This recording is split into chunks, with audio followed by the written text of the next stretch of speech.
So wait a minute. So he's a 2-4. So that's kind of deep because you see how naturally he entered into the conversation, like how naturally and how easy he is. Hmm. So this gives you some insight into him, even though Yeah. he may be a hermit, but when it comes to him communicating, he's natural. Like Yeah.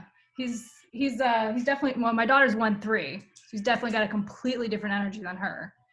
But yeah, he's got a pretty relaxed personality until you tell him no. But that could also be he's open emotionally, so he might just be picking up from me too. yeah. So Also the manifester part. The manifester see one the two doesn't like to be interrupted for one, so it's mhm, good when he's in his that makes flow to sense. let him chill. But two, the manifester, he like so depending on his chart, I haven't seen it. Hmm. Some people are more manifester than they are generator, Hmm. and the manifestors don't believe in no. They Yeah, don't he's see the. he's actually just a generator. He's just a generator. Yeah, Also, he's probably picking up. He could be picking up on other energies too. yeah, So that's why you okay. So yeah, well then no, he's But just also, Kayvon, can't it be part of it, maybe the four energy? Because the four energy is just listening for opportunities. oh totally okay, yeah.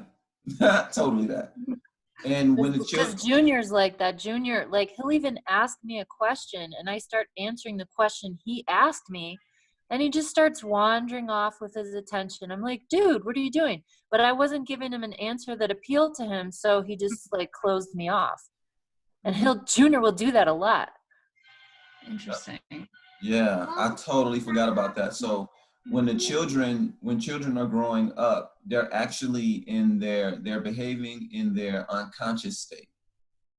They're not they're not their personalities yet. They're literally like he's literally a 4 right now. Yeah. Okay, that's interesting. So yeah, and the 4s, they're the know-it-alls. Yeah, yeah. And like I said, nobody is a stranger to him. He'll just go up to anybody and just start talking and make Yep. friends, and Friendly network. yeah, there's Yeah. no limit, no boundaries. He's just in your face. Wow. That's deep. Deep. Deep. Okay.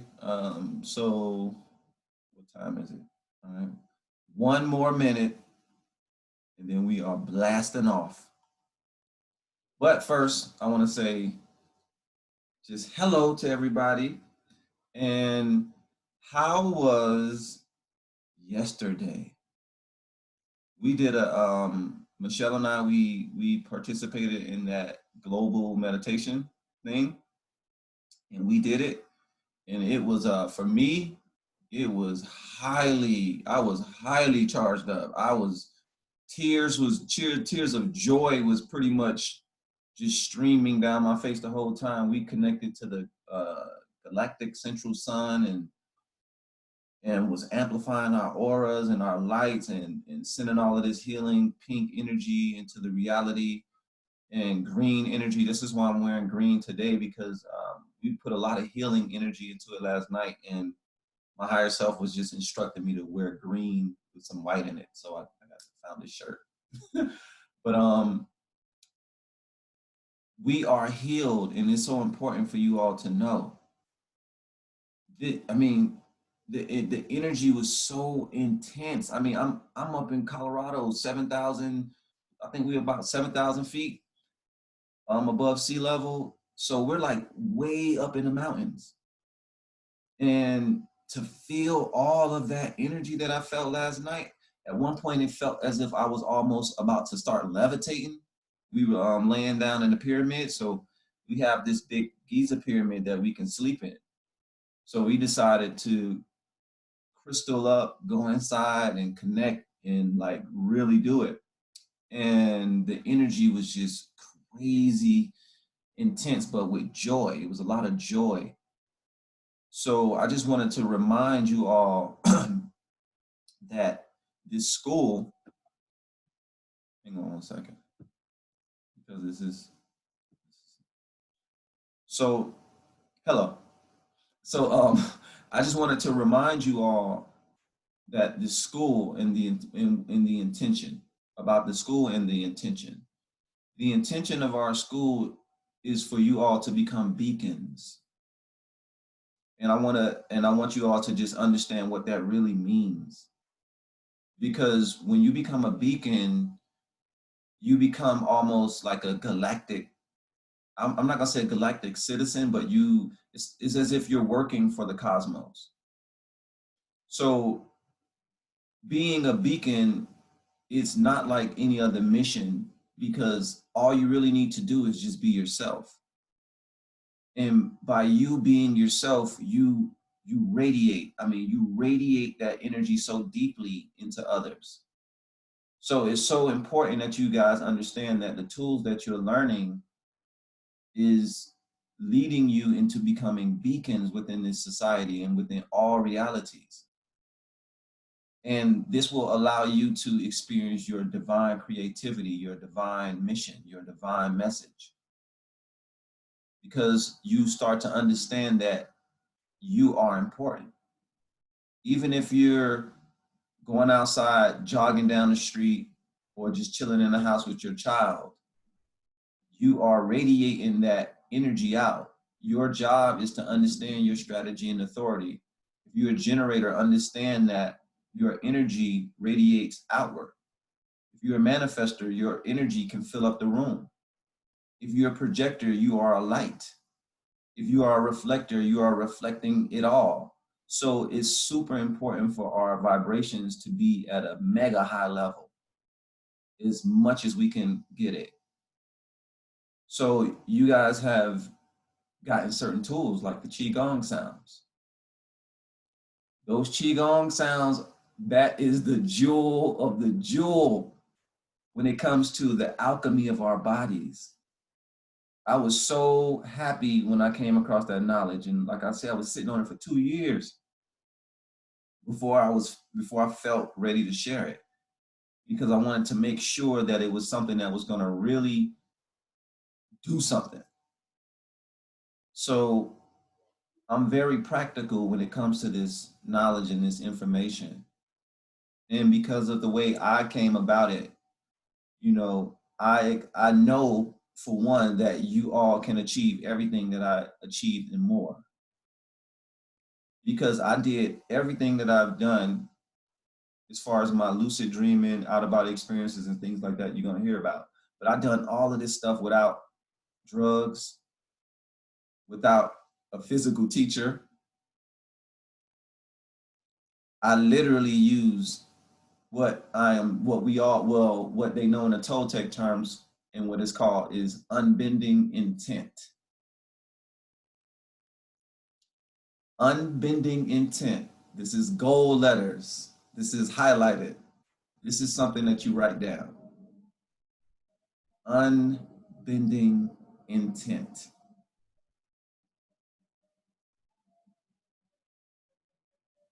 So I just want to say that I love you. I forgive you all. I accept you all. I allow you all. And I honor you all. That's the new one. That's a new little add-on. That's a new add-on. So I honor you all. I am so appreciative of all of you who joined our school, who are like, you guys are so brave. And you know you're super brave, because who wouldn't want to learn about lucid dreaming and out-of-body experiences and your mission in life? Like, you would think everybody on the planet will be racing towards this stuff. But no, it's like less than 10 people in here. So what does that mean? Because you guys are about to get jewels beyond jewels. So I just want you to think about that. You're about to learn what I like to call the backdoor knowledge of the reality, because we really are going to experience what as above, so below means. This is what this energy, this lucid dreaming section is about. It's about the as above, so below, AKA as within, so without. When you become grounded in this knowledge, you experience what we call lucid living. So this lucid dreaming journey and out of body experience journey and what you guys are going to learn, you guys are going to definitely learn techniques and practices and things that you can do, but I don't want it to be, it's not going to be so complex, because simplicity is the sign of true intelligence. This is what you learn as you become wiser and wiser and grow within your spirituality. The more simple you become, the more expansive you are. It's weird. You think at first you think the more things I own, the more things I have, then that means I have a lot of stuff. That means I'm expansive. But no, the less you have, the more simple you are, the more you have to give, the more you have to receive. So there's going to be a lot of levels. There's a lot of levels to becoming lucid when it comes to our dreams and becoming lucid within our realities. So a lot of us spontaneously have been having lucid dreams and spontaneously have had visions and things like that. But now we're going to develop a practice. We're going to give it order. So this is what this is about, is bringing order to your higher order, to your higher nature. And like I say, it takes bravery, because little do you all know, you are walking into death, becoming grim reapers, coming out on the other side. And when you come out on the other side, you are different. You are no longer the same person that you started off as. So it's super important for you all to just know and respect and honor what you guys have been doing and how far you've come along this journey. Because this type of stuff wasn't available for me, I know, when I first started, or if it was, I didn't have the money for it. So I started off at a very, very, very humble level. So the first thing, well, first of all, before we start, how's everybody feeling? Great. Thumbs up, Carol. Thumbs up, Rochelle. Or at least a bounce. Jay is in the building. In the shadows. Juiced. All right. All right. All right. So for all of the people that's not here, I just want to say that I love you and all of that good energy. And this is the real deal. It's time to step onto the plate. So when you start to cross over into the barriers of lucid dreaming and out-of-body experiences, you start to really step into the energy of self-leadership. So it's very important to understand that. You start to break away from that so-called collective reality, and you start to connect to the here and now, the reality that's right in front of you. Because once you become lucid, everything becomes so vivid and so interesting, you don't have anything else to think about anyway. You're so wrapped up in the reality, in the beauty and the magic, to the point to where you're all that you're caring about. So you start to understand that the way that the reality work in the higher realms is a lot different than down here. It's much slower down here, so we see each other a lot easier. The higher the spin, the more focused you have to be in what's happening in front of you, or else you'll get spun out. So this is the reason why the reality is calling for everyone to be inside, to be alone, to be focused, so that you don't get spun out during these high spinning moments within our reality. Time is going by super fast. It's getting faster every day. Eventually it's going to break for you, and then you won't experience time. Oh, Lisa's internet is having issues. Okay. Spun out. Okay. So Carol asks, what does spun out mean? And spun out literally is you can be so connected to the collective consciousness and their ideas and their worries and your family, their worries, ideas, and wants and needs, to the point to where you lose yourself in that. You lose yourself in the chaos of the reality, like what's happening now, right? Everybody's on quarantine and all of this stuff. And when it first started, some people were kind of wigging out, going to the grocery store, buying up everything. That's because they were spun out. When you are self-led and you're in calmness and in clarity, you don't spin out. You take a step back and then you see what's happening. The reality we have to understand is always abundant. The fact that we have 1 trillion blades of grass, you know, with the bugs and the animals, and so much abundance, trillions and trillions of leaves on trees, so much abundance. Like, this reality is a lot. So how can we run out of anything, really? The only way we do that is if we change and flip our minds and we get into this scarcity and we start to tighten up. And when you tighten up, your reality squeezes in on you, and then it seems as if you don't have a lot of options. So the key is to understand that you're always in calmness. You're always in clarity, because you guys are supposed to be following your human design. Supposed to be doing that IFS. So if you are doing your work, you'll be okay. You'll be in your square. But you guys are doing your work. So I ain't even gotta ask no, I don't even have to play. I know you're doing your work.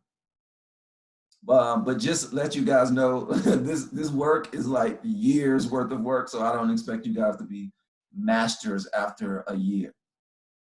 So just to let you know, I am very aware of how slow this process should take, but I want you to be aware of how slow this process is. Even though it's fast, you guys are rapidly ascending, but you have to internally break it down as if you're moving slow. I understand how fast my mind is going. I just need to slow myself down within so that I can see what is happening around me. And when I do that, I remember, and then I open up. So whenever we feel tight within our reality, remember the sound sheen from the heart. Sheen.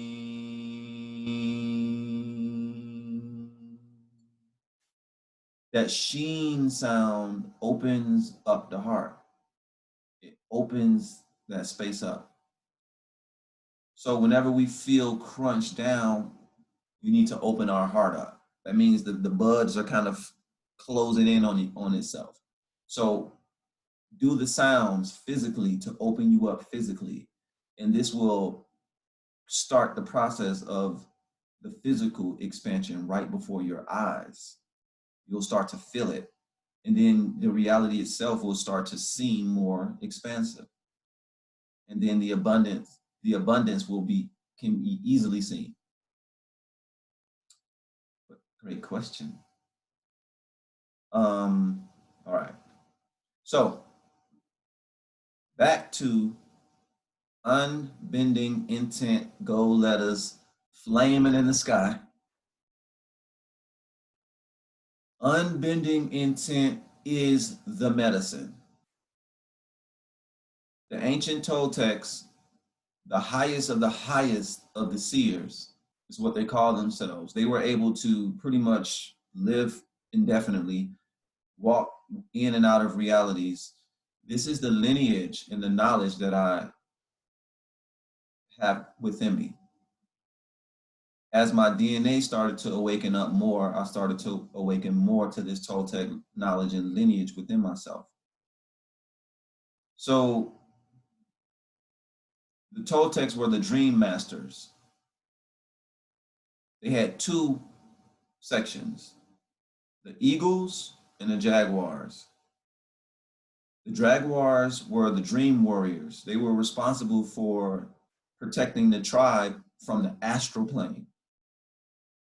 And then they had the eagle warriors who were responsible for protecting the tribe in the physical reality.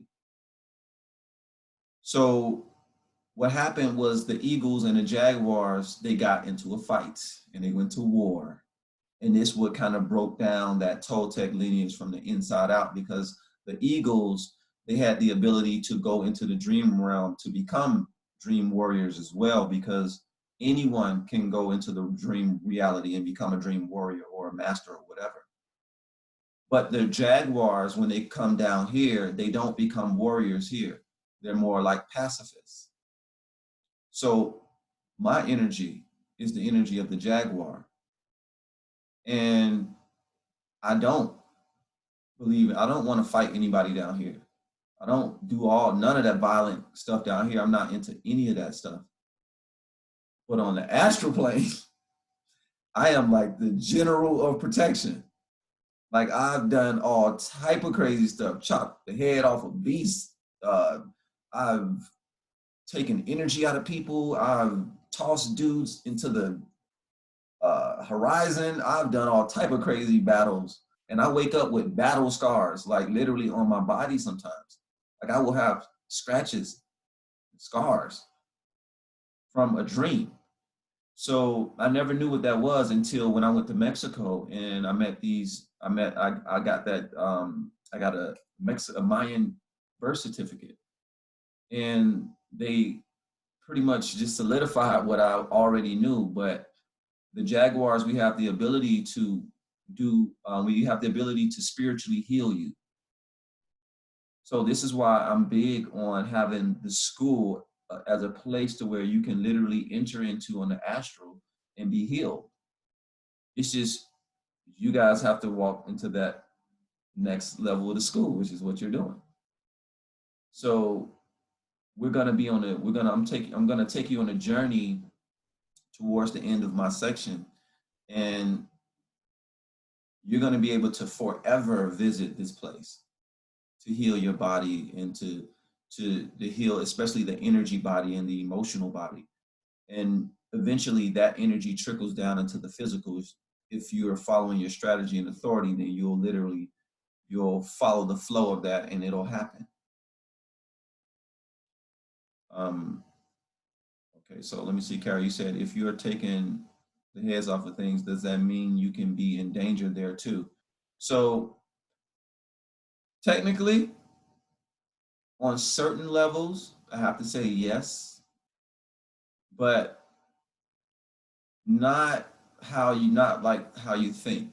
So there are realms, and I'm going to get into this a little later, but there are realms of mentalness, and then you have realms of pure energy, and that are real realities.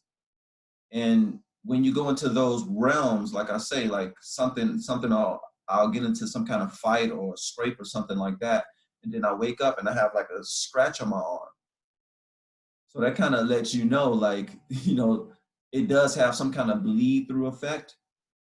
But in the overall sense of things, we're in a huge simulation. We're in a simulation that has levels. So it takes a lot to kill a soul or energy. Even if I'm taking a guy, chopping heads off and throwing them off, that's what I'm perceiving at the end of the day. That dude's energy probably disappeared and reformed somewhere else and is totally alive, right? But I remove that energy from my presence, from my reality. And at the end of the day, what you're going to learn is that that's the only one that you can be responsible for. So when energy shows up in a discordant way, in a way that's not vibrating in your energetic field, then it's going to be up to you to deal with that, either by one, transmuting it through love. Look, I could have totally did it through love, by the way. I'm just a warrior on that side, and I'm like a raw warrior. I have to like learn how to use my heart there. It's so different than I am here. So I'm learning how to become more mindful of not fighting so fast when I'm in my dream state, because I can totally transmute the energy in a totally different way because I've done it before. And I've transformed the so-called bad guy or negative energy into a positive light, which is what the actual mission is. But I was younger then and I was wanting to fight for whatever reason. I don't know what that was about. Um, okay, let me see. Is it like a video game where you can go be healed, as you said, how you would use it through love?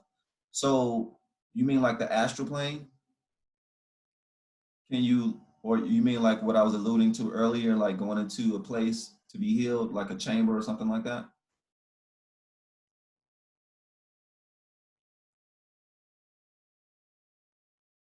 Or you can, how would you use love to, oh, how would you use love to fight instead of a sword? Okay, this is wild because a story that I told Michelle not too long ago, and Michelle might remember it. It was the story of this guy, and his name was Mendoza. So I was literally in a dream, and I was being chased.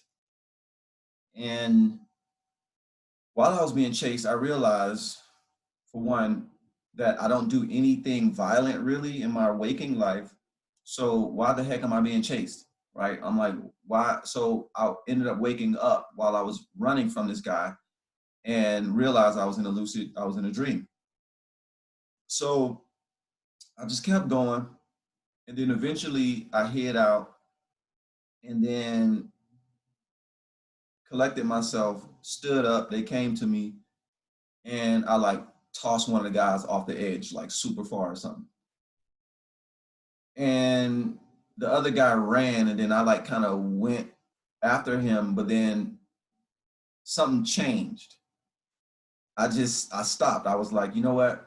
I'm not gonna just go into a crazy battle mode and just destroy these dudes. So I walked in with the guy and I said I agreed to meet with the boss. And this was like the boss bad guy, I guess. And he was sitting in a wheelchair with a bodyguard on his left, bodyguard on his right. And he was deciding what to do with me, I guess. And and it wasn't going to be good in his mind. He was trying to decide like a punishment or something because he finally caught me, I guess. So so instead, I just stopped him and I said, "Look, man, I'm lucid." He was like, "What?" I said, "I'm awake." So he was like, "What does that mean?" I said, "I'm gonna do something for you. I'm gonna do something for you." And he looked at me and he was like, "What?" So what I did was I walked up to him and I put my hand on both of the bodyguards' head, top of the head, and I sucked all of the life force out of them and transferred, and I sucked all the life force out of them into me, transferred their life force, the transmuted version of that, into the guy in the wheelchair, healed his legs, told him to stand up. He stood up. I took the leftover energy from him, the negative bad energy, took it from him, took it into me, transmuted it instantly, put it back into the guys who were just kind of like lifeless, just husks. Put the energy back into them. They came back alive, all three of them, totally renewed, totally high vibing, and had on white suits after that. So Jason signed me up for that healing, right? Like it's real. And I can tell you this, I don't get chased anymore. I don't have negative energies looking after me. Like it's done kinda. And I'm like My dreams are so different. My dreams are so mundane right now, but it's like it's because I go to real realities. I don't go into a lot of the fantastical dreams, which is I'm going to talk about that in a little bit when I talk about lucid dreams versus OBEs. But you know, that was a story about, you know, of how I transmuted. But you saw how I went about it, though. I went about like, you know, I went about it in my warrior way, right? Like I took the energy out, transmuted it through me. That was how I displayed my heart on that plane, by doing it my way. You may do it different. You may just be, you can just expand your heart frequency into the point of perfection in your mind, touch a person and transfer that energy into them, and they get it and they become perfect within themselves, and the energy or the dis-ease fades away. So you can see how me just having one dream about a thing and then facing this energy, like you say, just facing it straight up and just not being so violent all the time, right? Or angry about a thing, just facing it straight up. And this is one of the major lessons in the benefits of lucid dreams, is you actually get a chance to face a lot of your fears and a lot of things that would be dangerous that you would think you would die from, because you won't die. Like I say, it takes a lot to kill a person. To actually kill you in a dream, you have to be like a dream wizard master on the most highest level. So, and that's not really happening ever, kind of, because in most cases, you yourself will be the one killing yourself in a dream.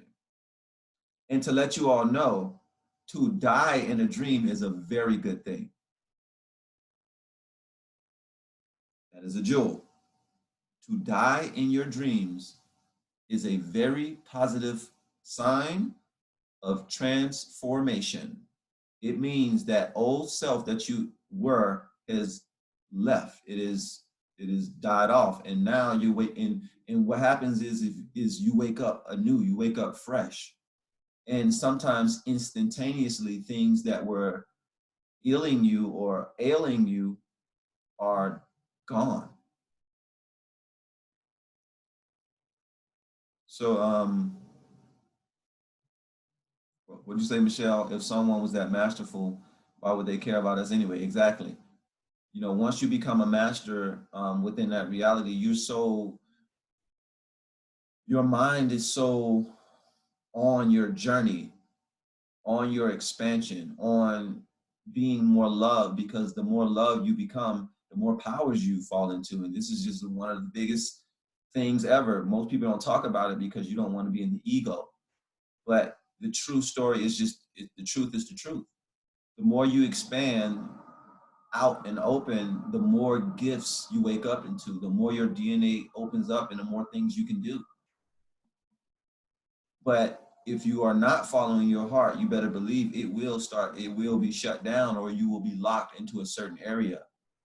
And I can tell you, for one, I have been locked into a certain area for a long time because I was totally just acting a fool and running around and mind manipulation, doing all type of stuff on an astral plane, thinking that it was fake. I had the problem of, I actually thought that dreams were fake.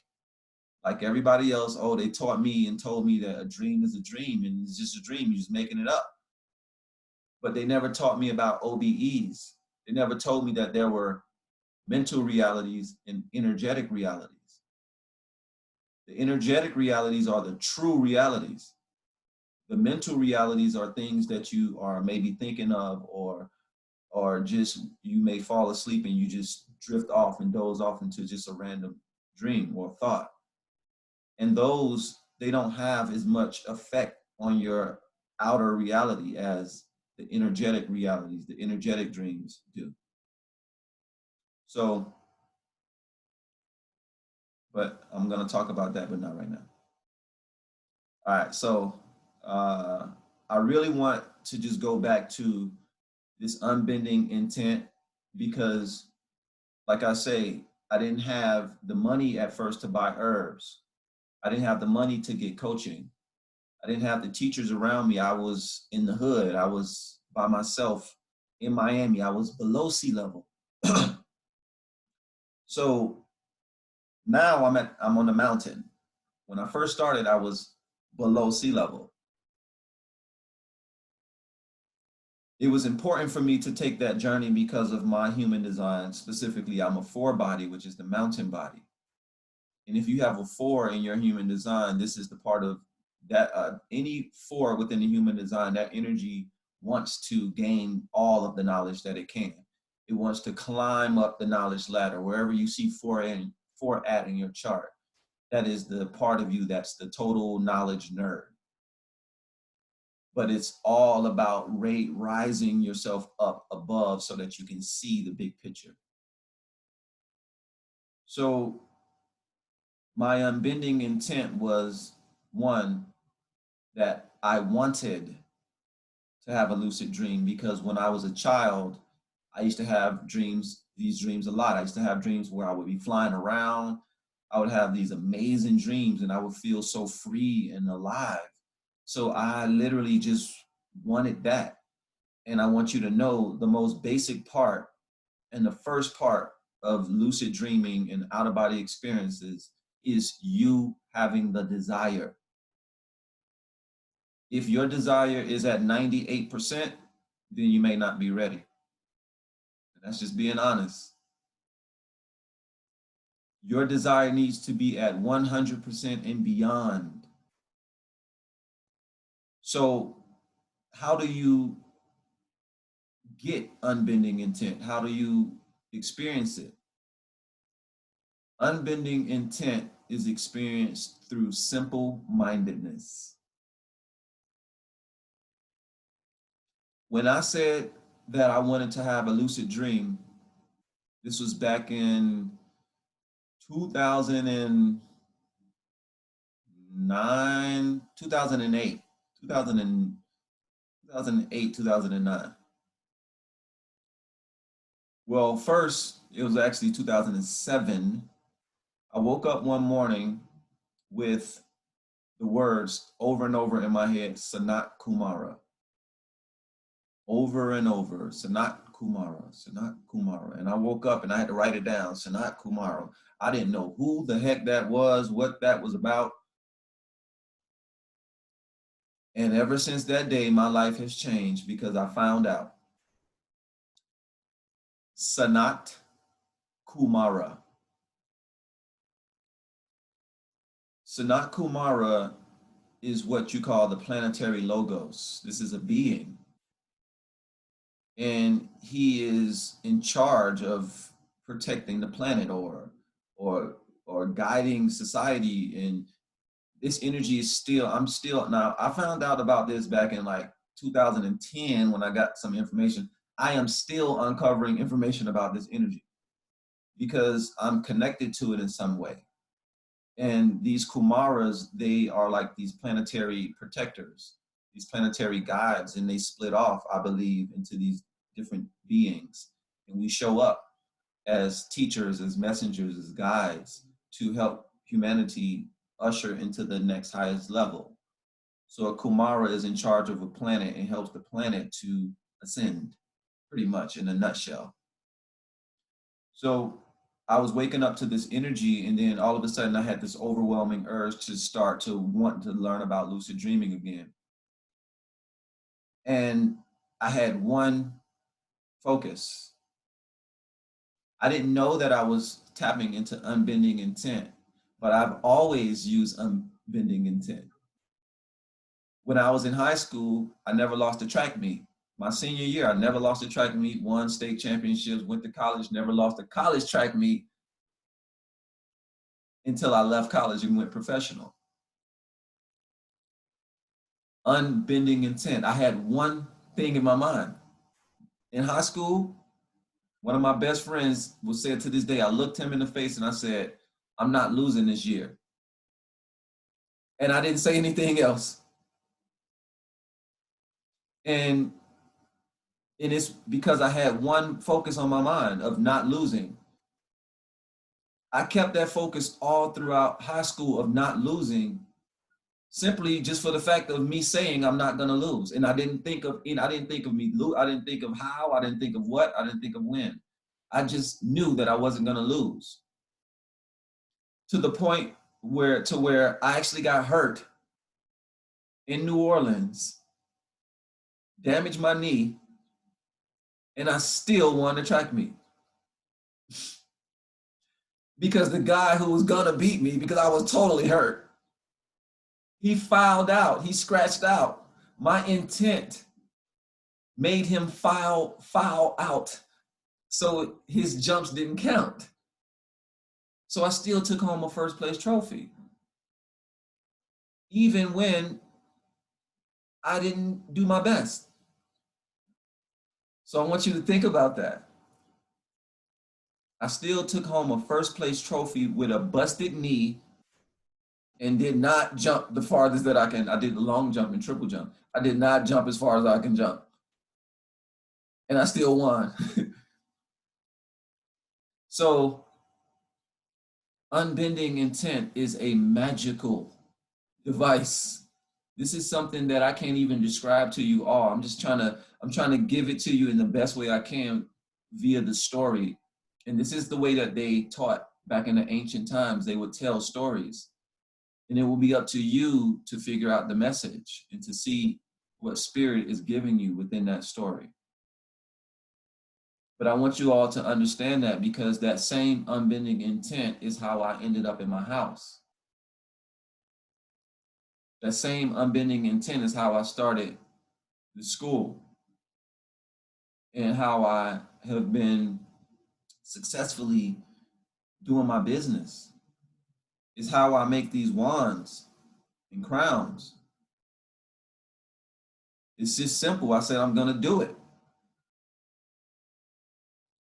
That's it. And I proceed to do it the best that I can.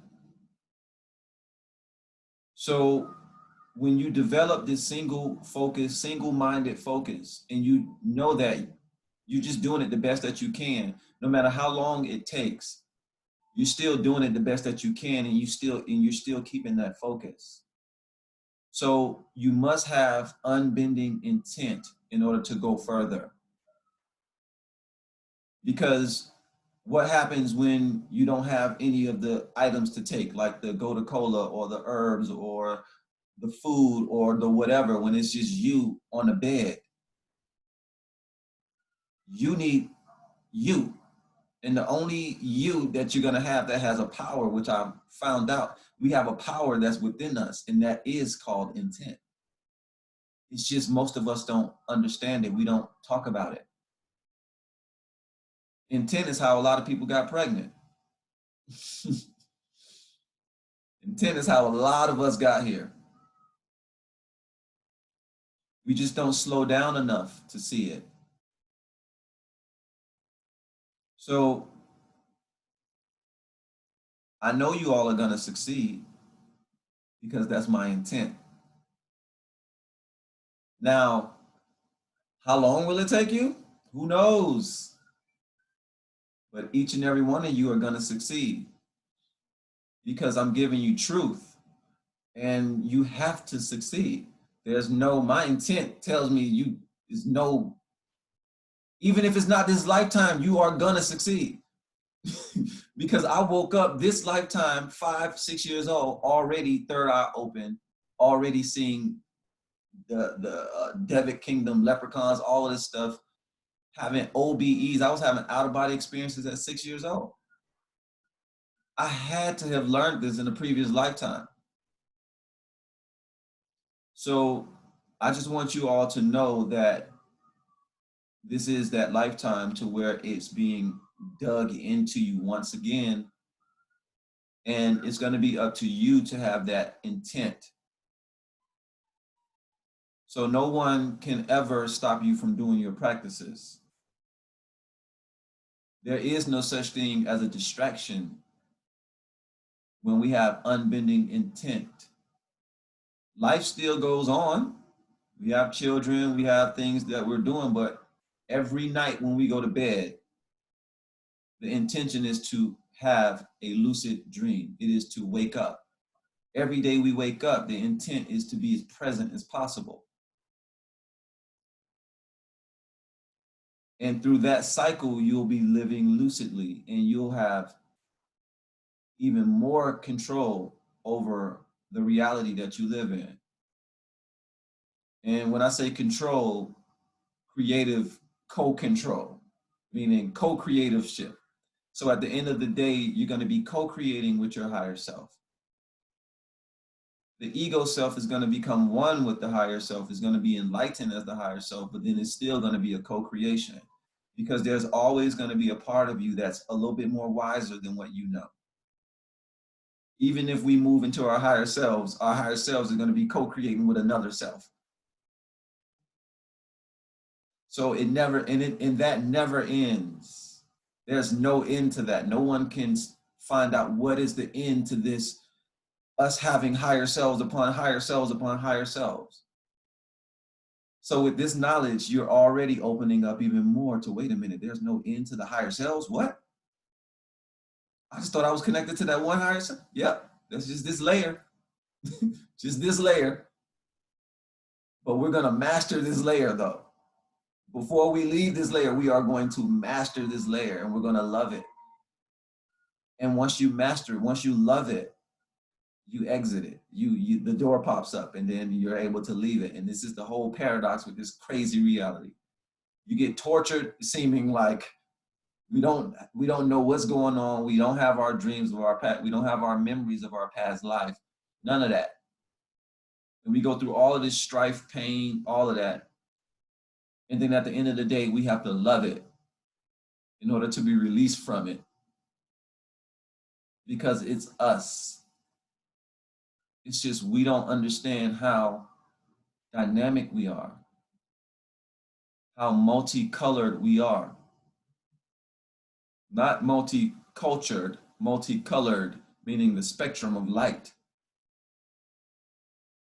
We are a multicolored spectrum of light, more than just flesh and bones. So understanding that lucid dreams and these other realities, this is just us going into higher forms of ourself. We're going into another spectrum of light. We're going to be able to see things a little bit differently. So this eases that way, eases that path, and lets you know that where you're going is going to be super safe, because you're just experiencing another expression or another spectrum of your own light. This is the best way to go about this next section, is being curious about that other spectrum of light. A lot of you have very spiritual energies in your chart. There's a lot of 6s, a lot of 2s, a lot of 4 energy here. So that is heavy spirituality. This is OBE central. So I'm surprised, not even, because we're missing like 3 2s. Like we got like 2 6 2s, and I think a 2 4 that's not here. And it's like this knowledge for the 6 2 and the 2 4, this is home. So the 3s and the 1s and the 5s, we visualize about this stuff, but the 2s and the 4s and these 6s, like this is like home. This next reality, what I'm talking about, this is literally opening the gates back into your house, like to your actual kingdom. So we're going to be anchoring down. We're beacons so that that higher realm can anchor down, so that it can know where to anchor down. So everywhere you are, you're going to be opening up these spaces, and the dimensionality is going to be changing. And this is what it means to be a beacon, because we need beacons within this reality to kind of spread out. I'm trying to send this mental image of this cloudy field. You can say Earth is this cloudy field, and you drop in these beacons of light. And as each one of you light up, the cloud dissipates. And you can see more of the blue, more of the greenery, more of the flowers, more of the multicolors. So this is what this school is bringing you guys into, is becoming that everywhere you go. and you become, like I say, it's as if you're working for the cosmos and you get paid for that. You get the energy back for that, and you can ask for the energy. You can say, hey, I need my paycheck. I need that right now, especially during this quarantine stuff. Like, I need that right now. If I'm going to be a beacon for this reality, then I need to get paid for that. And this is how I speak, y'all. Like, I'm not even exaggerating, like, not even a little bit. This is how I actually speak. And then next thing you know, it's happening. Like, I am actually getting paid somehow. Like, money comes in, or abundance comes in, or something comes in. Like, the reality actually responds because I'm stating it, and I'm stating it with authority. And this is one of the tricks. So, to strengthen your unbending intent, state it with authority. State that I am having a lucid dream tonight. I am going to become more lucid. I am going to become more present. So, understanding that. Now, any questions about unbending intent? Oops. Hold on. Okay.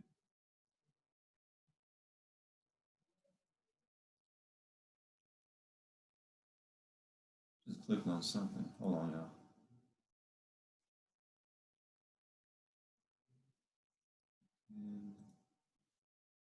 Okay. How the heck did I do it? All right, it's all weird and vertical now, so whatever. Let me see a question. What's the original dimension where this deep spiritual warfare is taking place? Okay. So Jacob asks, what's the original dimension where this spiritual warfare is taking place? Now, I'm only going to hit on this for a little bit, and then I'm going to get into the instructions of the next level of the lucid dreaming stuff.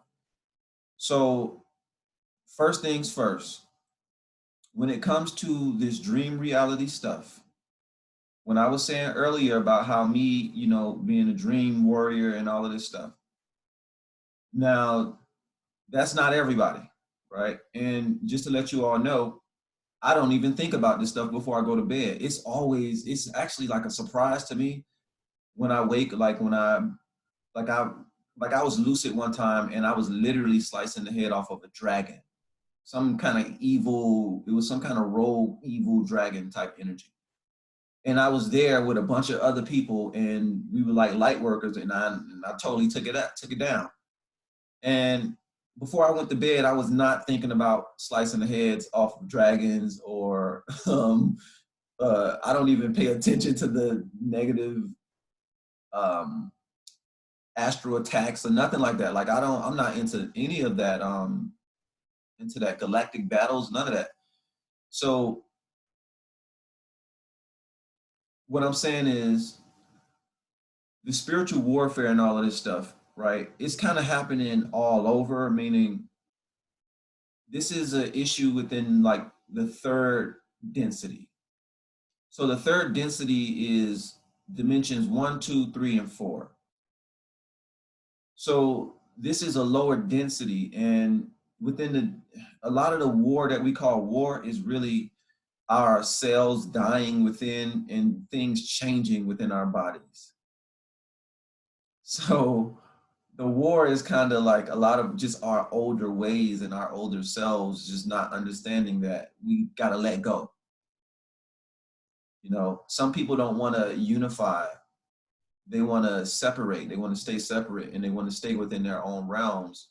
And when the reality starts to encroach on their so-called solidarity or sovereignty, then they fight back, as opposed to just going with the flow and possibly moving and expanding. So then we create a war within ourselves because we don't want to change. We don't want to move. Like, we just moved into this house, 2.5 years ago. We don't really want to move right now. But what if the reality is like, I want you to move to Bali right now. And everything everything started coming in, but we say no. So I say, no, I don't want to move to Bali. I just moved in this brand new house. But the reality is saying, if you go to Bali, you will expand and you will grow and you will do whatever. So if I say no to that, I create a war. I create a battle. I start to create protection fields around me because the reality is trying to change, but I am not flowing with it because I want to create my own reality. So that's a two thing. You have two sides to this. You have the reality of the flow, and then you have you creating your own reality. Different levels, but I'll keep it simple. You follow the flow at first. Once you become a master at following the flow takes you to an island. Once you're on this island, you can do whatever you want to do. But if you are battling the flow, if you are battling the knowledge, battling these messages that come to you over and over, then you create those spiritual warfare yourself. And we have been creating the spiritual warfare ourselves, but some people don't want to hear that message because it's too hard for them. It's like, what do you mean I've created it myself? And it's exactly what I mean. You created it yourself. We don't understand how powerful we are. We don't believe that we're creators like that. But that non-belief doesn't prevent us from creating wars. So we have to understand that there is no war, there's only flow. Once you understand that life is water, it is flow, then we'll grow. And I wasn't even trying to rhyme that. But that's the answer to that question. You know, spiritual warfare is just something that we can handle. As soon as I stopped being in spiritual warfare, it stopped happening for me. Now, what I found out was that I have a lot of people that I know that are warriors and that loves the battle. Some people love to battle, some people love drama. You have to realize if you are one of these people. If you are one of these people that love to battle and you love drama, it's okay. Understand yourself. That way you can see if you have had enough of it. Once you have had enough of it, then you'll be ready to experience something different.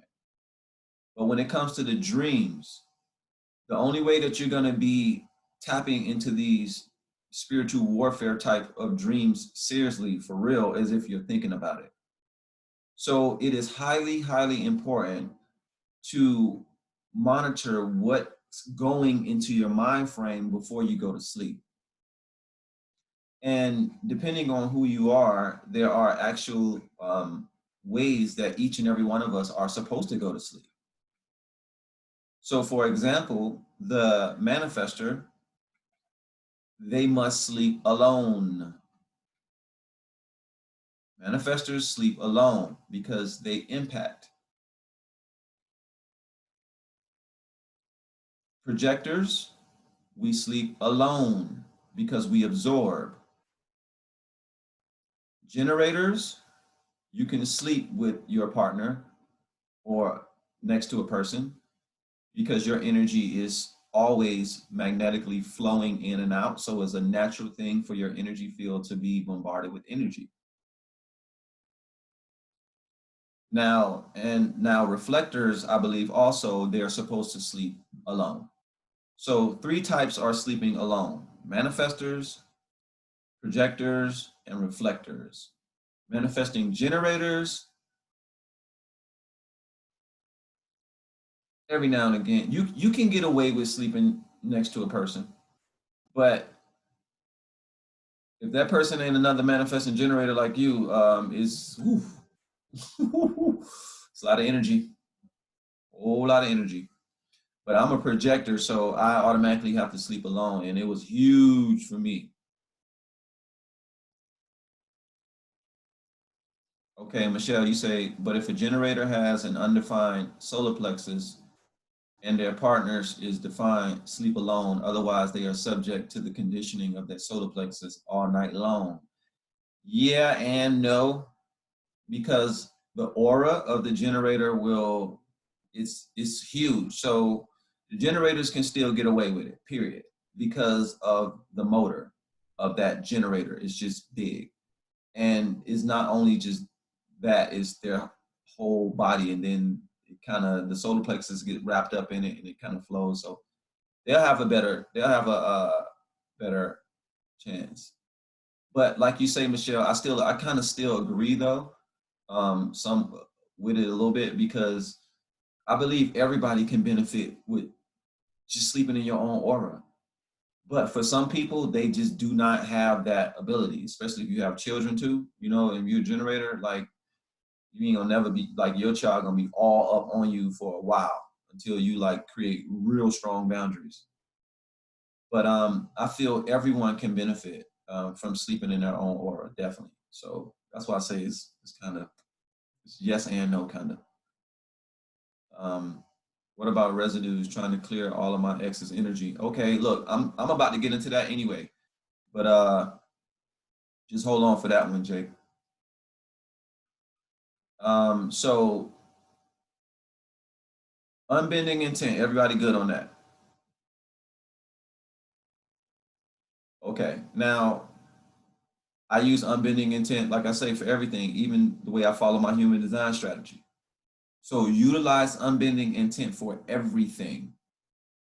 For the Qigong practice, I didn't do what I did. I should have done what I did when I first did it, but when I first did it, I had to do it for 100 days straight before I can take a break. Now I'm taking breaks whenever I want to, but I did 100 days straight, or else I had to start back over from scratch. So you can test. I'm leaving this up to you all to test yourself if you want to. But I felt good after I did 100 days of Qigong. Like that was one of the biggest accomplishments that I've ever done as far as consistently doing a thing, because I'm a projector and we're not consistent with doing energetic anything. So if you have a projector that did 100 days of Qigong, and it was hard, y'all. Y'all gotta understand, one day I waited all the way up until 11:30 at night. Like I almost went the day without doing it, and I 11:30 and I did it. Boom. So, you know, I kept it going. So I know you all can do it. Okay, now lucid dreams versus out of body experiences.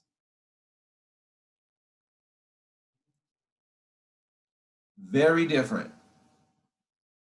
Very different. But they can have similar similar similar effects, or they can look the same as far as, I would say, the atmosphere, the environment. But today we're gonna only talk about the lucid dreaming section. The next webinar is gonna be only about the OBE, because it's that much information. So lucid dreamings versus out of body experience. Now, the main thing about lucid dreams is that 9 times out of 10, they're gonna be mental. They're gonna be something that stems from a mental dream or a throat chakra experience. So you have the third eye, and then you have the throat chakra. The throat chakra is actually responsible for our dreams.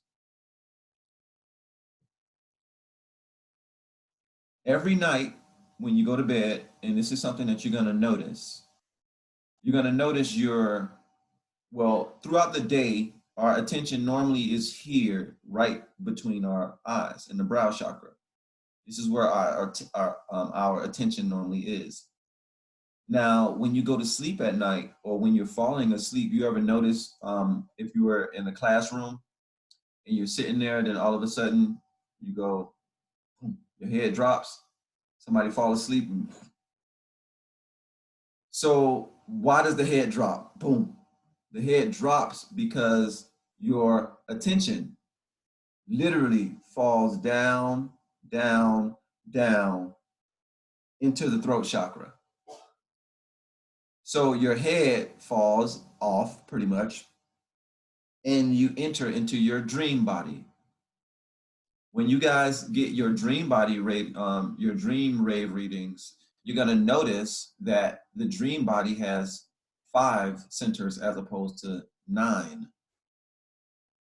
So you guys move into a totally different body when you go to sleep, by the way. Like you have another body, like some of you are reflectors, some of you are projectors. What were you saying? Michelle, you said something? Oh, okay.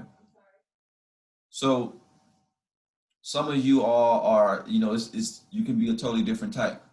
So the energy is totally different. And it comes with a whole list of just things. So the one thing I do want you to understand though is that the astral realm, I'm going to say the OBE realm, but also parts of the lucid dream realm. This is why I say they're kind of similar. They can both play as programming fields.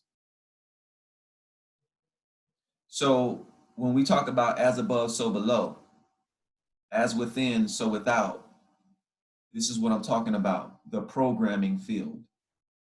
You can program your reality, and this is the only way you do it, is from the inside out, meaning from the astral realms and above. Each higher realm has hierarchy over the next below it. So if I was in the 9th dimension, I would be able to control the 8th, the 7th, the 6th, all the way down to the 1st. But I would not be able to control and do anything to the 10th dimension. The 10th dimension is what will be what is controlling my physicality or my experience. So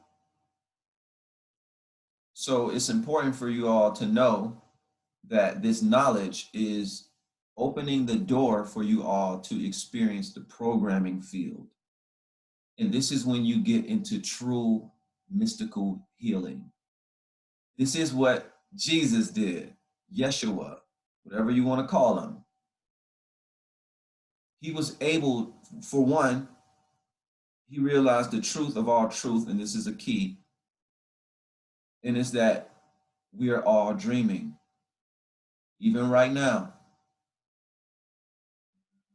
Unless one of us start levitating or walk through a wall, all of us on this call right now we're still dreaming. So what made Jesus so special is he woke up. He realized that this was a dream. And he was giving he realized the ability and the truth of the dream. And the truth is that nothing here is real. You have a true perfect body that's existing outside of this dream, and it's in its own dream. But this dream can be manipulated if you understand the truth. If you understand that each and every one of us is a holographic representation of our true self, you'll understand how Jesus was able to instantaneously heal a person through truth alone. He made a blind man see. The blind man said he couldn't see, but Jesus realized that you have an astral body that's alive right now with 2 eyes and that can see everything. So you're not blind. That's false. The truth is you can see. The guy had to believe it. He believed it. And the fact that he believed it created the intent, the unbending intent to connect the bridge to his innate self. And instantaneously, he could see again. Instantaneously, a guy can walk again who was paralyzed because of the truth. So I want you all to know that there is a form of you that is totally perfect and that's ageless, that creates bodies for itself, that ages and dies. And at any given moment throughout this experience, one of these bodies can wake up and connect to the truth of what it is and experience the agelessness.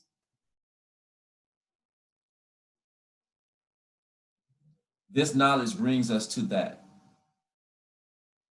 I'm not saying it's the end all be all knowledge, but I know that I'm definitely one of the ones that opens one of the first doors you walk through into that.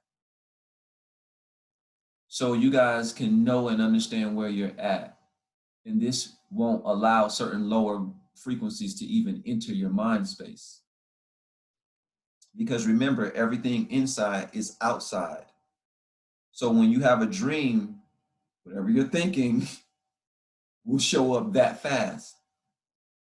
If you're thinking in fear, fear will show up, and fear will have a body, and fear will chase you.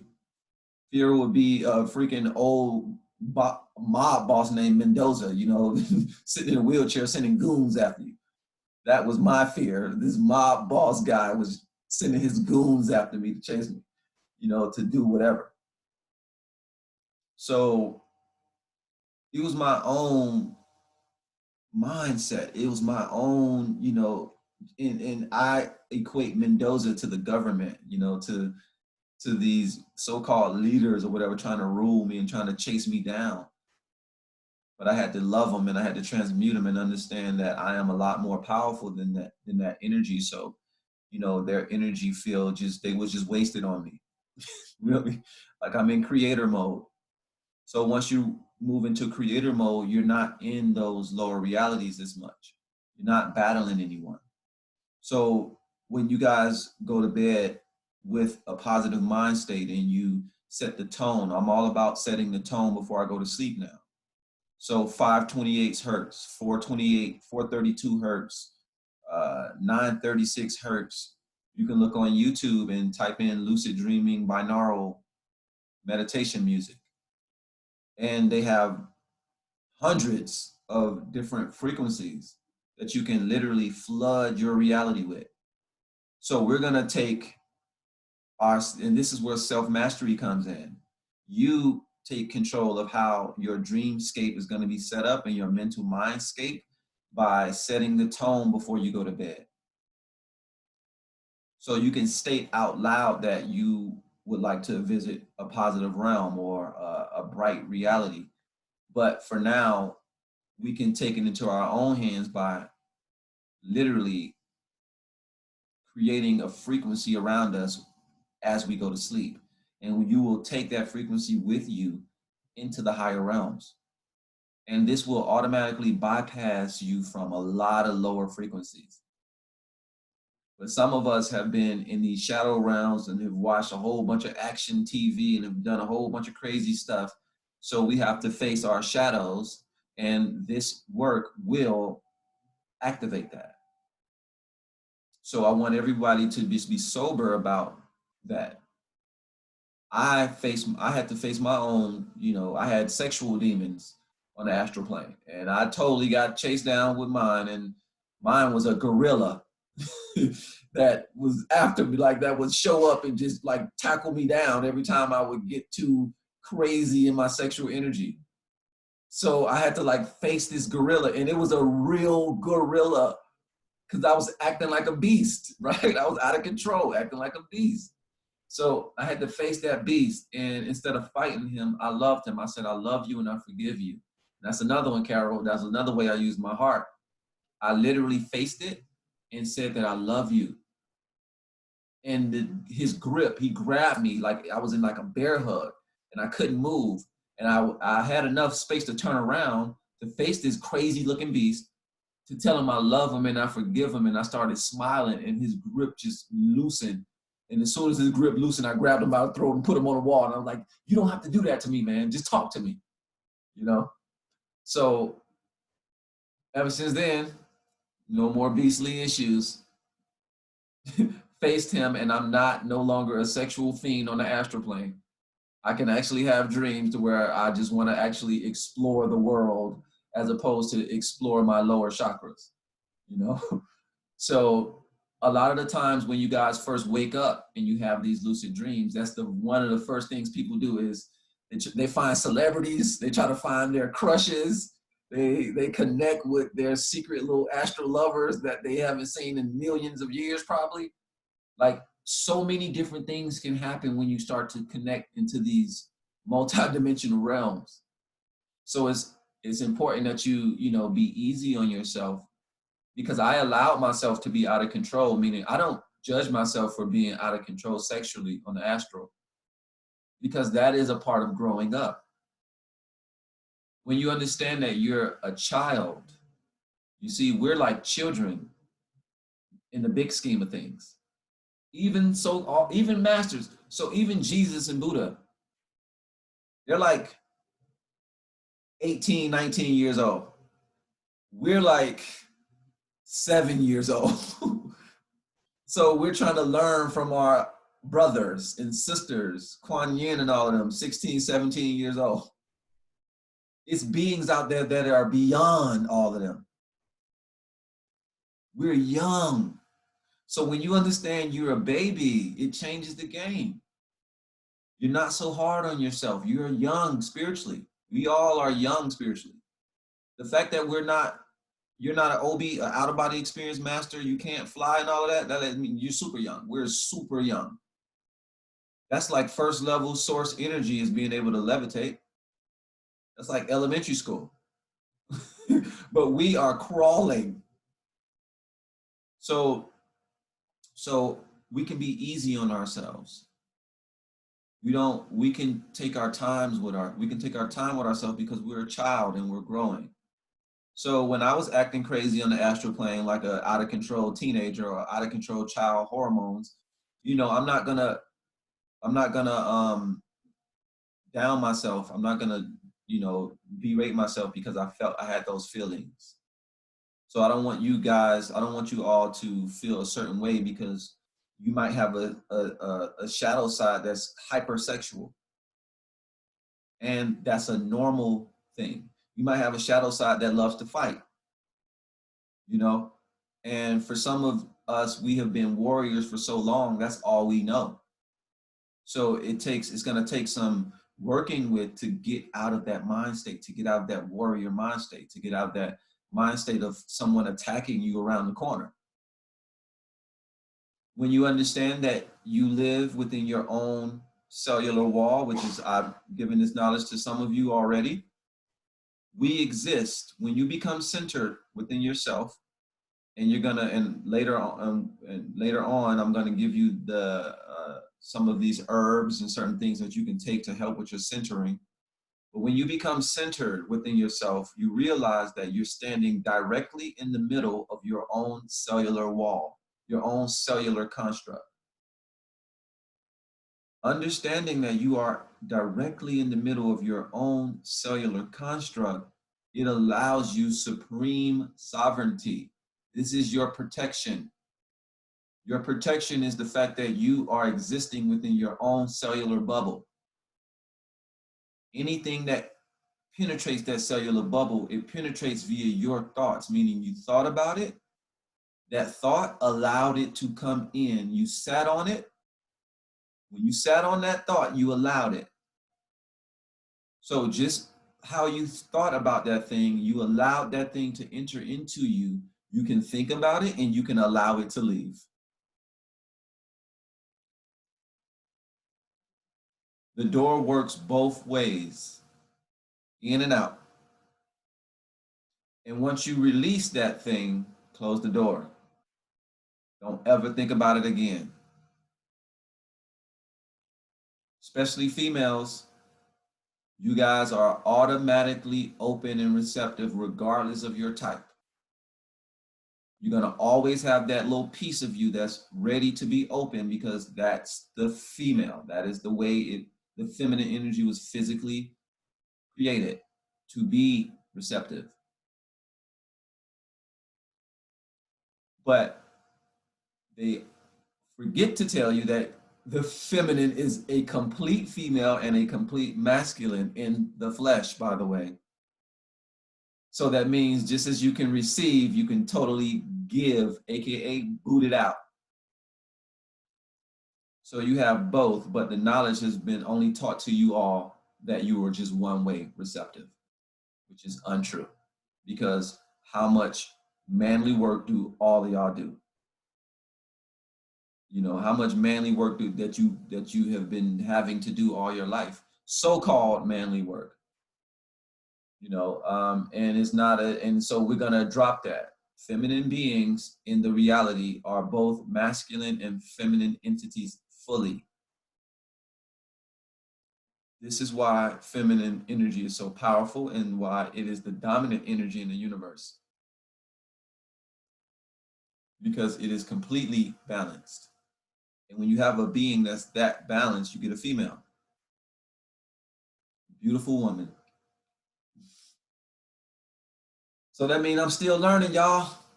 I'm trying to reach balance in this masculinity, in this masculine world, right? No, it's pretty, it's deep though when you understand just the beauty and the importance of just being female. Like just, like you should have a day of a celebration or something, like, right? Like, wow, I'm a female. This is amazing. I have this open portal into the universe. I have an open portal into creation, period.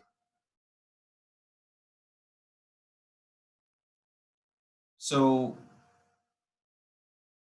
we all know that even with all of this power and this ability to create things, it still doesn't create a perfect life. But that's not what we came here for. We came here to experience. We came here to experience love, to have fun, but also to go through some strifes, to go through some struggles, but to understand that those strifes and those struggles is not the real reason why we came. We came here to literally experience. Just to experience. Source needs to express, but in this expression, it's learning more about itself. It's learning more about its divinity. So, lucid dreams versus OBEs. Out-of-body experiences, they take place via the third eye and crown chakra via certain exit points. So we have an exit point near the heart space. We have an exit point near the third eye. The third eye brow chakra area, and we have an exit point in the crown. When you have an out-of-body experience, you literally leave your body and you see your sleeping body lying there on the bed. When you have a lucid dream, you can be on Andromeda in a whole nother galaxy. You won't see your body. You'll just be somewhere and you'll be dreaming a thing. It can be fantastic. You can have all type of super hyped up abilities, but it's nowhere near. It's like it won't be your world, even though it looks real, it feels real, unless you know certain techniques, because there are techniques that you can do to check to see if a place is real or not. I'm going to give you that technique next week, the next one. But I just want you all to know that there's physical ways once you leave your body, once you're in a lucid dream, to where you can check to see where you're at, meaning, am I in a lucid mental space or am I in an actual energetic reality? So I'm going to give you that tool, but later on. Now we're just focusing on the lucid part, which is waking up in our everyday normal dreams. Because this is going to lead you into, like I say, lucid living, but also understanding that this reality is a lot more than what it seems. This is the main thing we learn from experiencing these other realities. Because it's so real, you can't believe that you're not in your body. Because the trick is that these other realities that you go to, whether they're lucid or not, they're real realities. Like, they look real. The grass can be felt. The trees can be felt. You can eat food in some of these other realities. I have eaten food on the astral plane plenty of times. You can do all type of everyday mundane plain things. And this is what makes it hard for a lot of us to wake up in our dreams. Because some of our dreams are not crazy, fantastical, weird. They're just normal. So it's hard for you to distinguish. So you're going to learn today techniques to wake you up within those dreams. And it's something that we call reality checks. So you guys may remember me or Michelle talking about the mindfulness bell. And just in case if you don't remember, the mindfulness bell is a bell that you are supposed to be listening to every hour on the hour to check in with yourself to see how you feel. So there's going to be a tweak to this. And the tweak to this is going to be, instead of asking yourself, how do you feel every hour on the hour, you're going to perform a reality check. You're going to ask yourself, am I dreaming? Is this a dream? So reality checks was one of the first things that I was, because I wanted to figure out how in the heck can a person wake up in a dream? Like I did not know and understand that. How can you realize that you're in a dream? So what I learned was that you can train yourself. So this is one thing that you can do in this reality that will affect that reality big time, because there is still bleed through and each reality still affects each reality, just no matter what anyway. So the higher realities definitely will create things down here. The lower realities will definitely affect the things in the higher realities. Just a weird as above, so below, as above. That's really how it is. So reality checks. The one thing that woke me up, I'm going to give you maybe 3 of them, but I'm going to give you the first one, I'm going to give you mine. Because this was what I used to really, really help me to understand that I was dreaming. So in normal everyday reality, we are normally breathing in and out, right? Through our nose. We can breathe in, breathe out. Breathe in, breathe out. Normal, right? Now, when you pinch your nose and you try to breathe, nothing. The one thing that happens in a dream that's different than this reality is when you pinch your nose in a dream and you take a deep breath in, nothing but air goes in. You can pinch your nose until your nose falls off on a dream and you will not be able to stop yourself from breathing. So what I used was the nose pinching technique, and literally every time I would be on the astral plane, I would fall into this moment to where I would stop and ask myself, am I dreaming? I would pinch my nose. So remember earlier I told you guys I was getting chased by that guy. When I was being chased by the guy, I was running and I realized, why am I running? Why am I being chased? And that weirdness made me pinch my nose. And I pinched my nose as I was running and nothing but air was going in my nose. So this is how I knew that I was in a dream, because your body is asleep and breathing. It makes a whole lot of sense. Your body is in the bed asleep and it's breathing. So when you pinch your nose, of course, you're not going to be able to stop your nose, your air from going in, because you're in a totally different body and your physical body is totally paralyzed. So you're not able to do that. So it wakes you up. Also, I used violence because I'm a nonviolent person. In my waking life, I knew automatically that if I was experiencing a violent situation, I had to be dreaming. I had to be in an alternate reality that's not this one. So you can take your natural movements and it's literally it's like it's like a weird radar. You're going to develop your ability to sense weird things within the reality. So every hour on the hour, what I would do is pinch my nose and I would ask myself, am I dreaming? And then I pinch my nose. Okay, I'm breathing. I can't breathe. All right, no, I'm not dreaming. I'm in the physical reality.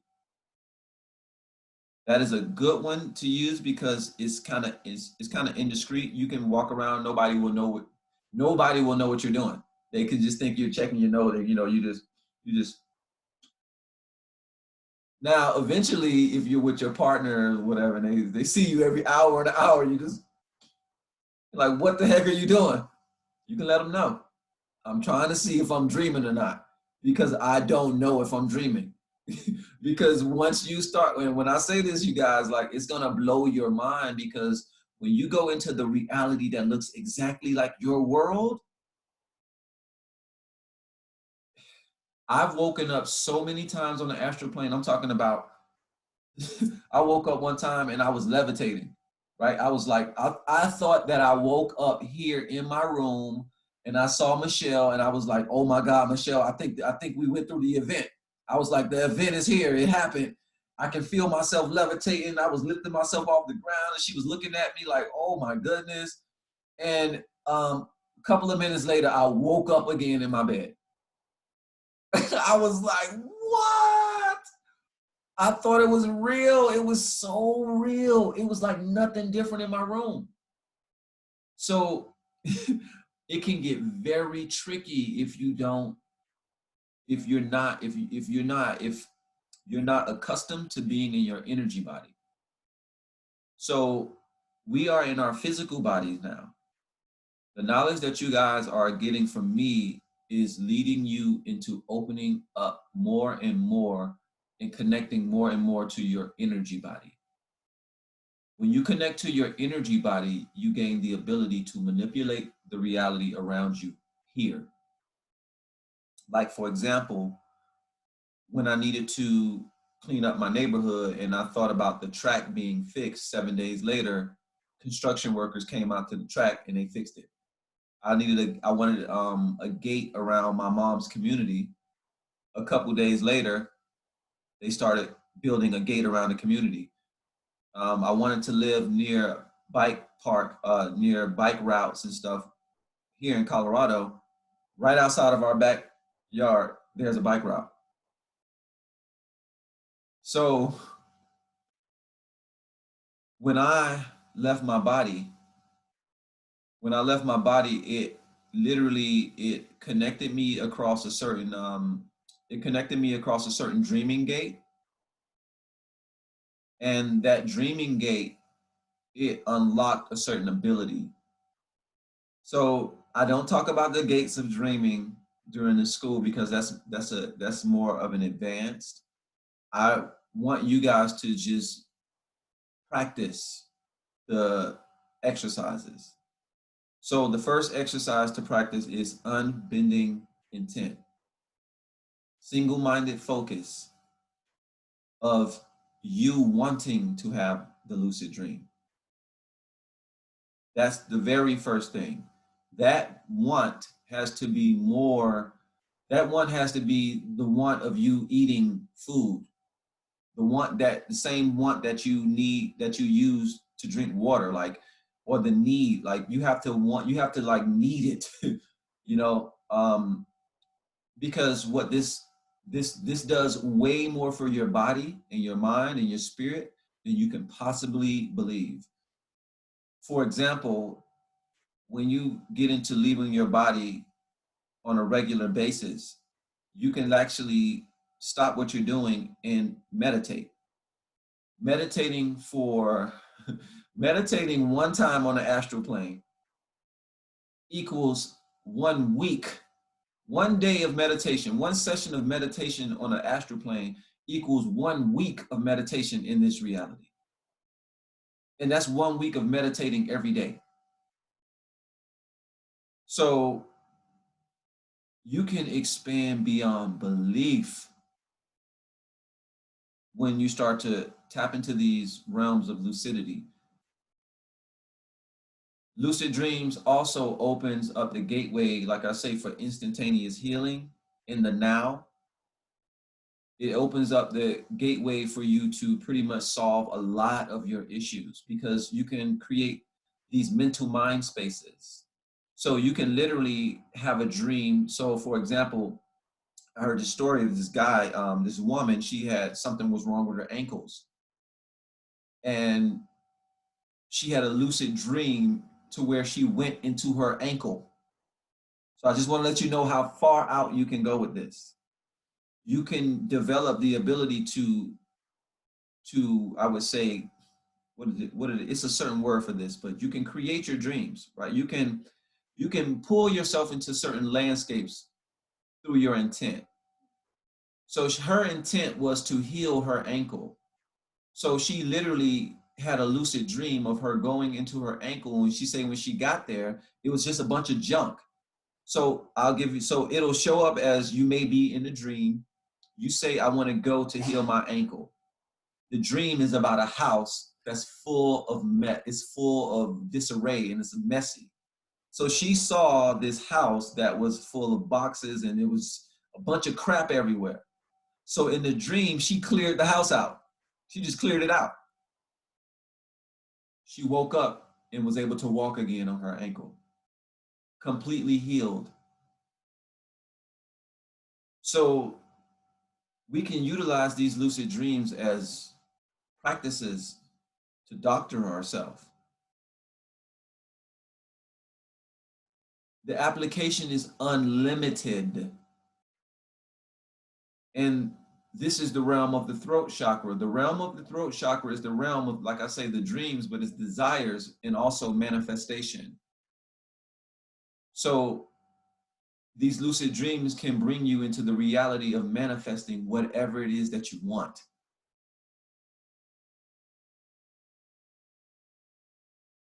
So it's important to understand the benefits of that. Also, lucid dreaming, it pulls you more and more into detachment. And what I mean by detachment, I mean a healthy detachment. It allows you to break away because one, you realize you're not in your body. So you understand that there's more to life than just your name, because you grew up as your first and last name. You grew up in this reality. Once you understand that there's multiple other realities where you have been growing up the whole time, but just not paying attention to it, it changes the game and it allows your focus to not be so much here, but you can kind of be in both places at once. When you become in both, when you learn the ability of being in both places at once, you seem to do magical things here. I needed someone to go across the street to fix the concrete down there because water is coming up out of the ground. I know I'm not going to do it. So I just have the visualization, and then literally the next day someone showed up, construction workers, and they was out there working on my sidewalk, my neighbor's sidewalk. And this happened the other day. So this ability is real, but you gain it via the heart space. And what I learned is this is the first steps to it, is when you do things for others. So this mass meditation that we all were doing yesterday, this is the reason why I was so overjoyed and was crying the whole time, is because I know the power of my intention. But not only my intention was matched by millions of others. So it happened. Like, we are on new earth and we are literally walking every day deeper and deeper into it. And to the point to where you're going to be doing reality checks because it's going to be that weird. Because what happens when you do a reality check and then air kind of goes through your nose, or it doesn't go through your nose, but then magic is happening. So now we have the second level. So the second reality check that I'm going to give you is the hand through the hand technique. So one thing we notice when we're here is that when you place your hand into the other hand, nothing happens, right? You can't push your hand through. Well, when you're in a dream, you're less dense. This is what we mean about losing density. We're very dense here in the third dimension, meaning you're very solid. It's hard you can't really push your hand through, right? I can bend it a little bit, but it's not going through. On the dream realm, when you do this, your hand totally goes through your hand. And when I did it for the first time, that was the freakiest thing I ever did. And it blew my mind because I pushed my hand through and it was like, my hand literally went through my hand. And I was like, what? And then I woke up. I immediately knew that I was dreaming because my hand went through my hand. So these reality checks, it wakes you up in the dream because it snaps your reason into place. And it's like, okay, yeah, I definitely can't do this when I'm awake. So I must be in a dream. So that allows you to wake up. And that technique can be used anytime. And that one is super discreet. Like you can just be walking about and you can just do this. Nobody knows what that is. You know, you can put your hand down here and you can just do it, you know, and like, oh, okay, all right, I'm not dreaming. So that's a very good one. Michelle brought me into the energy of this next one of everywhere she goes, she tries to place her hand through the wall. So this is another reality check. Normally your hand cannot go through solid walls. So how do we do this? Every hour on the hour, or now that's the rigid way. I give you guys every hour on the hour only because I did it. And this is the only reason why I'm giving it to you. I did every hour on the hour for a year straight. I'm not even playing. Every day for a year, because remember, my intent is, I consider my intent like no other. I don't even have my willpower center activated, you all. So I want you to know this has nothing to do even with my human design. This is something that goes beyond what we are. Intent is a tool of the spirit itself. So this transcends you beyond your type. So there's no excuses. Every day. The only reason why I don't do reality checks now is simply because I have developed enough awareness in my dreams to where as soon as I go to sleep and I go into my dream, I automatically know I'm dreaming. I don't have to do reality checks anymore. I literally know that I'm dreaming and I become instantly lucid. That's where I'm at now. And this ability came into play last year for me. It took me almost 10 years to get to this point of being able to literally feel my energy body. My energy body is aware enough now to know when it's not in this body.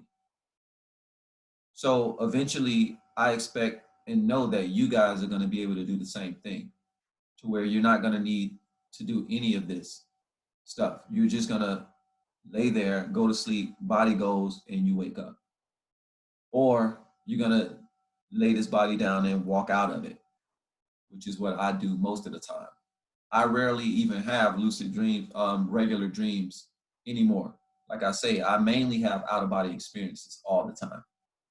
If I do have a lucid dream, I'll wake up in that lucid dream and literally a couple of minutes within it, that dream will fade away and I will wake up next to my body, close by my body. I will wake up into an out of body experience. So there's levels. Once you have done, and now, like I say, I have to do my lucid dreaming or astral projection stuff while I'm awake. Because when I go to sleep, I'm just gonna have an OBE most of the time. So I'm noticing how I'm starting to have to do more stuff while I'm awake, which is leading more to being lucid while you're awake. You see? So it ebbs and flows. You're gonna be doing a lot of dream work, and then all of a sudden, that dream work is gonna seem to stop or shift into now it seems like I'm doing more dreamy stuff here. When at first it wasn't the case. I was doing all my dream stuff here. Now I'm doing way more dream stuff here. Like I'm creating and changing my reality here, which is what I easily do in my dreams. So this game is a very mysterious game. I don't know all of the answers, but I do know about how far I've come. And I know what I can share and what works and what doesn't. So these reality checks, when I say they work, this is one of the most mysterious things that I've ever done that was this simple, but is so effective. So pinching your nose, placing your hand through your other hand, placing your hand through the walls. These are the different techniques that you can utilize to check to see if you're in a dream or not. So the first goal here is just to get you all to the lucid dream.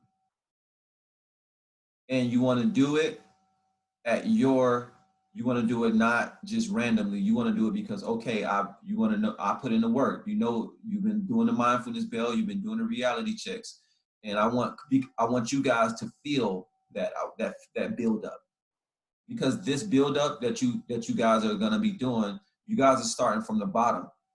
So starting from the bottom is the best way to build the well, I ain't gonna say the best way, but it's one way to build a structure. You can build from the top down, but that's a whole nother level. We're going from the ground up, just for where we're at right now.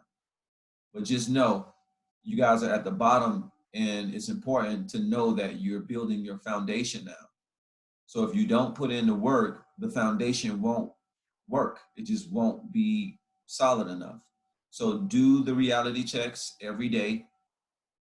Set that alarm to remind yourself, because this is huge. It's very huge. This is the only way that I know to get you guys in the energy of waking up in your dreams. As far as lucid dreams, I have tried so many other things, and at the end of the day, the only other thing is just crazy, weird stuff happening in your reality, and that wakes you up. But Michelle has proved that you can have the most weirdest things happen in your reality and still don't wake up, because this girl has the weirdest dreams and she don't realize sometimes that she's dreaming. And I'm like, what? One time I think Michelle said she saw somebody shrink down to the size of like a little action figure, and they was dancing or something like that. And she just was looking like, wow, okay, all right. You just shrunk down and you just started dancing, all right, and still went about the dream. As if nothing. So if that would have happened in my reality, in my dream, I would have been like, what? This got to be a dream. But some of us are so used to being in weird situations, and we may come from realities to where that's normal. Michelle comes from a reality to where high spiritual feats are super normal. So that stuff don't wake her up in her dreams. So she has to do this physical thing here to create a habit. So these reality checks are creating habits. These habits, they trickle into the astral plane, literally. It's like magic. It's just one day you're walking and you're in a dream and you literally stop and say, wait a minute, am I dreaming? This is how it happened for me. I just stopped out of nowhere. Nothing was happening. It was a regular sunny day. But because I did the hour, every hour, I was so used to doing reality checks to where when I was in my dream, it was like an hour passed and I did the reality check, and that broke me. That opened the floodgates. And I started to tweak it more to okay, I'm normally like this. If I go into a different reality, now I got it to where I talk to myself and I say, and this is something that you can do before you go to bed. I call it, these are mental mantras. And what I say is, the next scene is a lucid dream, over and over. The very next scene is a lucid dream. The very next scene is a lucid dream, or the next scene is a lucid dream, or I will wake up in my dreams. I will wake up in my dreams. I say it at least 21 times. I've been told to say it at least 52 times. I've done that as well. I've done it 52 times. I've done it 21 times. And I can tell you all now, after over 10 years of doing this, it totally works. Talking to yourself before you go to bed, I mean, literally mantra over and over until you fall asleep, until your consciousness drops. The last thought in your mind is the next scene will be a lucid dream. And it rhymes, so it's very easy to say. So you can do that. Now, that's just the beginning. If you think about it for more than 5 seconds, you can see, well, what else can I say before? Can I say I want to go here? Yep. Well, we're going to keep it very simple. Just say the next scene is a lucid dream. The more When you get more advanced, then you're going to start to add in more things. So if you are more advanced, then you can play around. The key here, though, is getting lucid, realizing that you are not where you were at 5 minutes ago or 20 minutes ago. And then once you become lucid, the key of all keys is remaining calm. Most people, when they become lucid, the very first thing they do is get super excited. When you get super excited, you will get super booted out of the astral. It's so funny. It's like walking a thin line, because remember, that reality does not allow certain negative frequencies to exist. Once you leave this third and fourth dimension here, you guys, the worlds are totally different. They do not allow negative energy to roam rampant. You cannot have random negative thoughts on these higher planes, because you will create it. If you have random wild thoughts, you'll create a wild tidal wave of emotion. If you were allowed to stay on that astral plane in a heightened state of emotions without checking it, because you don't understand self-leadership, your whole reality will get hit with a total tidal wave that can flood and damage a whole bunch of stuff. And that stuff will equate to your inner insides. So when I say, so it gets real, it's not a game, but it's a game. You won't die, but you will experience real life consequences. So I need you to keep that in mind. But it's fun. You have to look at it as fun and exciting. When you stay in this fun and in this exciting mood and this energy, it, no matter what's going on, it's like that very end, the end result is going to be something fun and exciting, even if it's a lesson you have to learn. Most people think that when you leave your body, you leave lessons behind. No, that's just level 1. We're at level 0 right now. What I'm giving you guys is the entry into level 1. But level 1 is huge. A lot of people call level 1 heaven. But it's just level 1. You can make things appear. You can have what you want. The reality is highly magnetic to your thoughts and your emotions and your feelings, but it's just level 1. You may even learn how to levitate, fly, but it's just level 1. We're just coming into these abilities and these things. So we must stay humble with that. So, Rochelle, you said, so when we do these reality checks in our dreams, it wakes us up in this reality, or it wakes us up to know that we are in a dream? Good question. It will not wake up your body here. It will wake you up in that reality, and you will realize that you're in a dream in that reality, and that reality will solidify even more. It will sometimes, for some people, it like pops out even more. The colors become more vivid. With me, whenever I become lucid, it's literally like I jump off of a train track and I'm like outside of the track, and that's like, I even feel different, my skin. So you got to know, you feel as if you have skin. You feel as if you're in a regular body, because you guys are not at that level yet to see yourself at the next level. So it's just layers.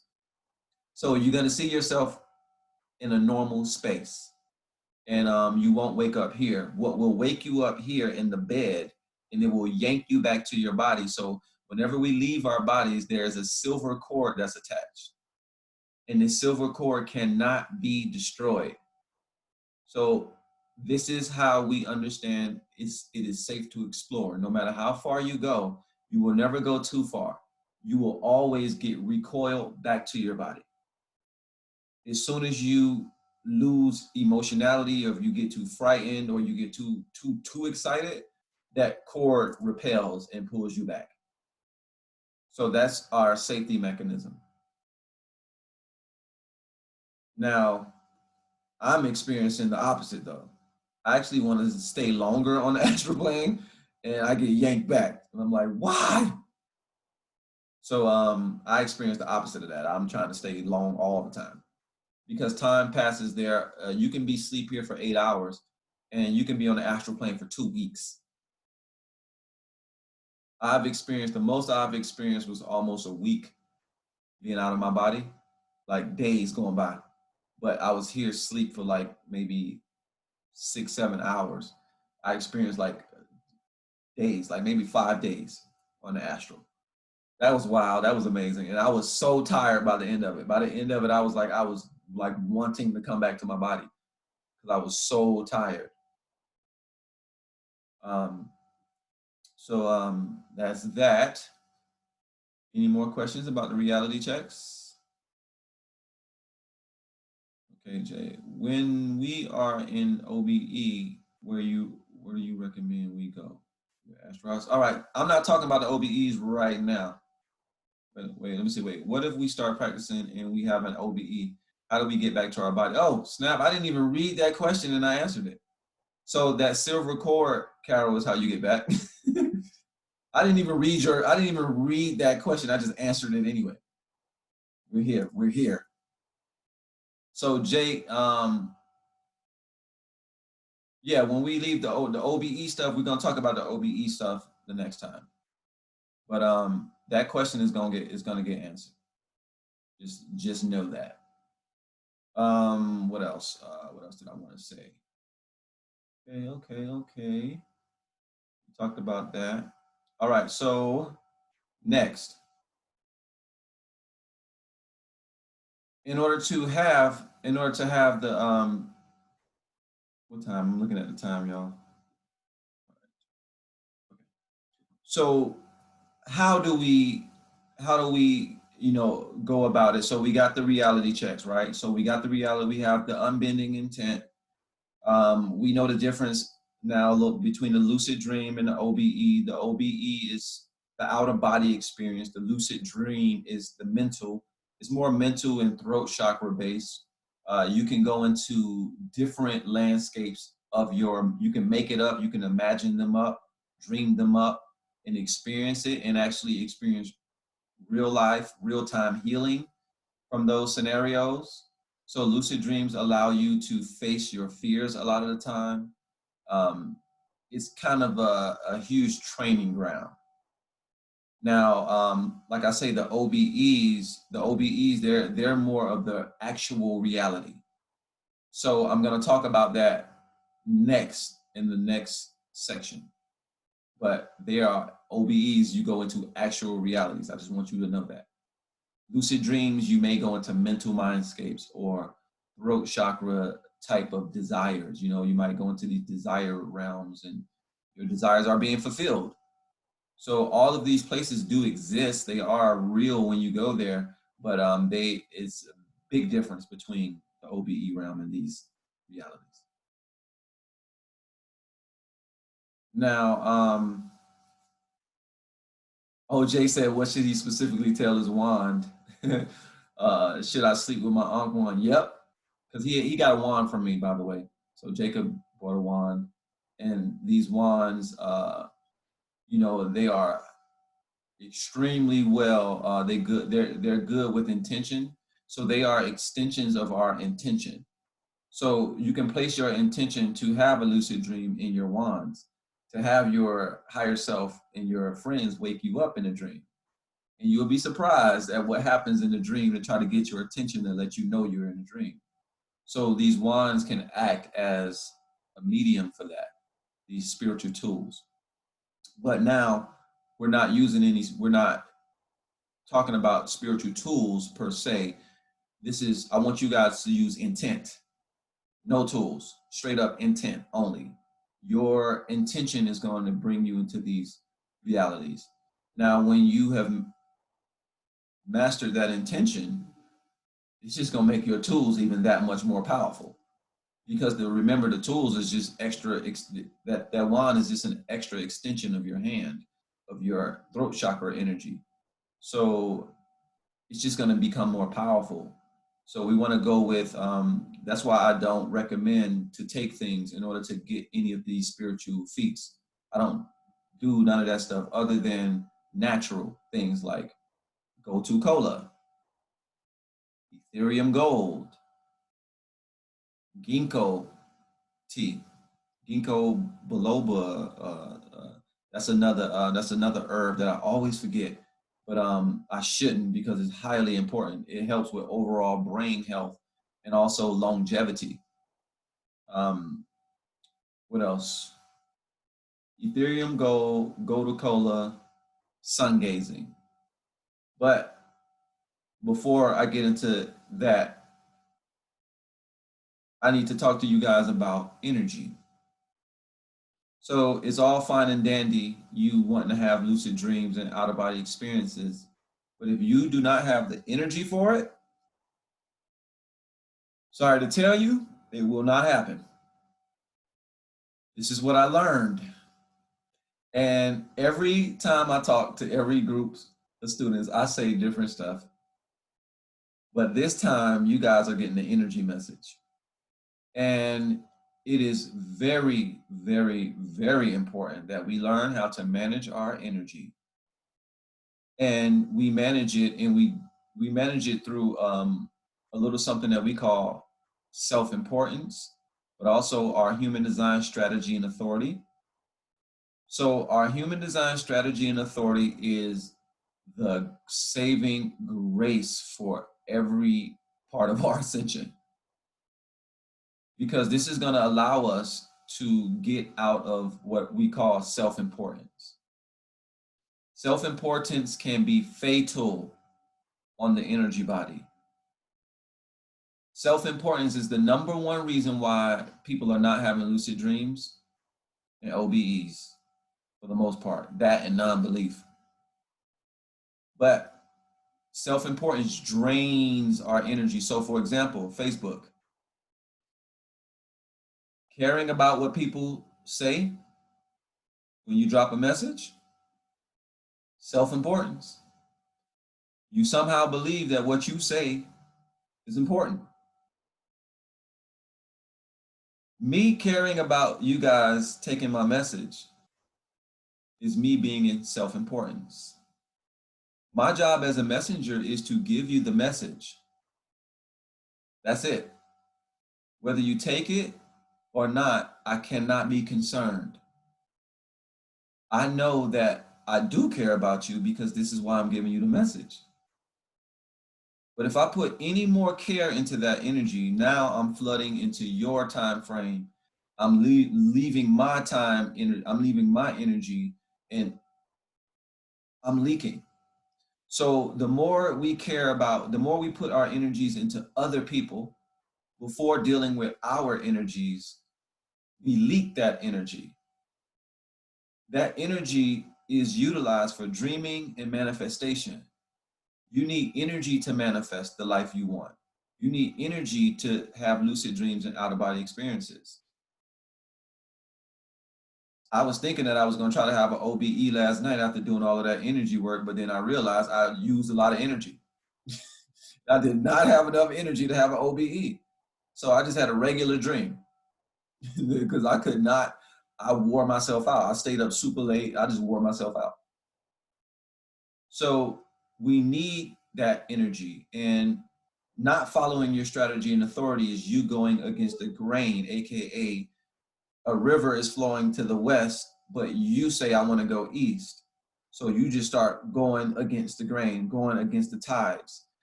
That is what causes energy drain.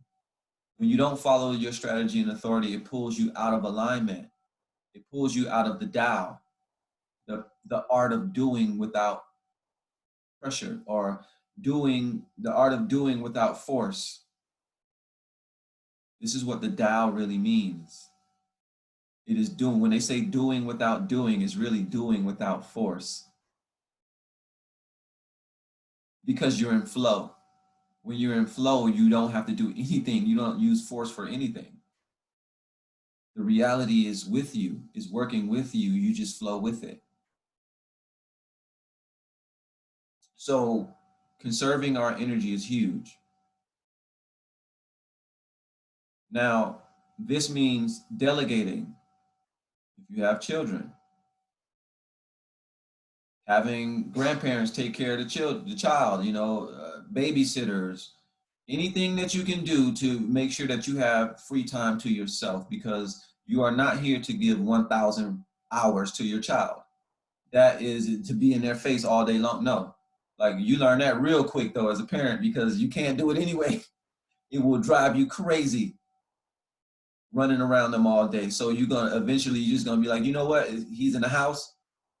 As long as he's in the house, he whatever happens, happens. So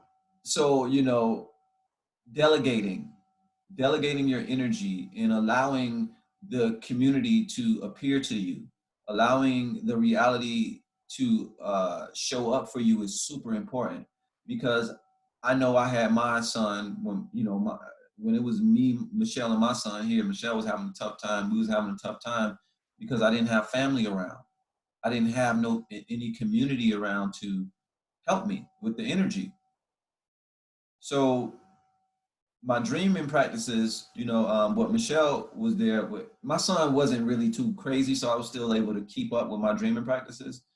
But every time I would go into a super trance or whatever, my son would wake up screaming. Every time, like clockwork. Every time since this dude was born, I would go into a deep meditation trance. I'm about to get ready to leave my body. This dude would start screaming and jerk me right out of it. So we need that. We need that help every now and again. And when it comes to our energy, we're not here to just throw our energy out there. We're not here to waste our time on thoughts and ideas that don't bring us into elevation. So if you're asked, if you're trying to follow your strategy and authority, you don't need somebody to be around you that's talking about forget that strategy and authority thing, man. You just do what you want to do. Right? Like those people are going to send you into a reality to where you're going to be wasting your energy, because doing what you want to do is not co-creatorship. You have a higher self. So you can't really do what you want to do. You're a sim. You're a sim in this game, and your higher self is controlling you. But your higher self is in total love, is in the heart space, is benevolent. So, and it's also you. So it's not going to try to damage you because it's you. It's just at a higher level, right? So, understanding that conserving the energy is important. This qigong that I gave you guys, those sounds help you to connect to your energy body. Also, it helps you to remove the gunk and the junk out of your system so that you can have access to that energy. Now, in order to sustain your energy and to save it, there's another qigong exercise that I want to give you guys as a little mini jewel. Very simple.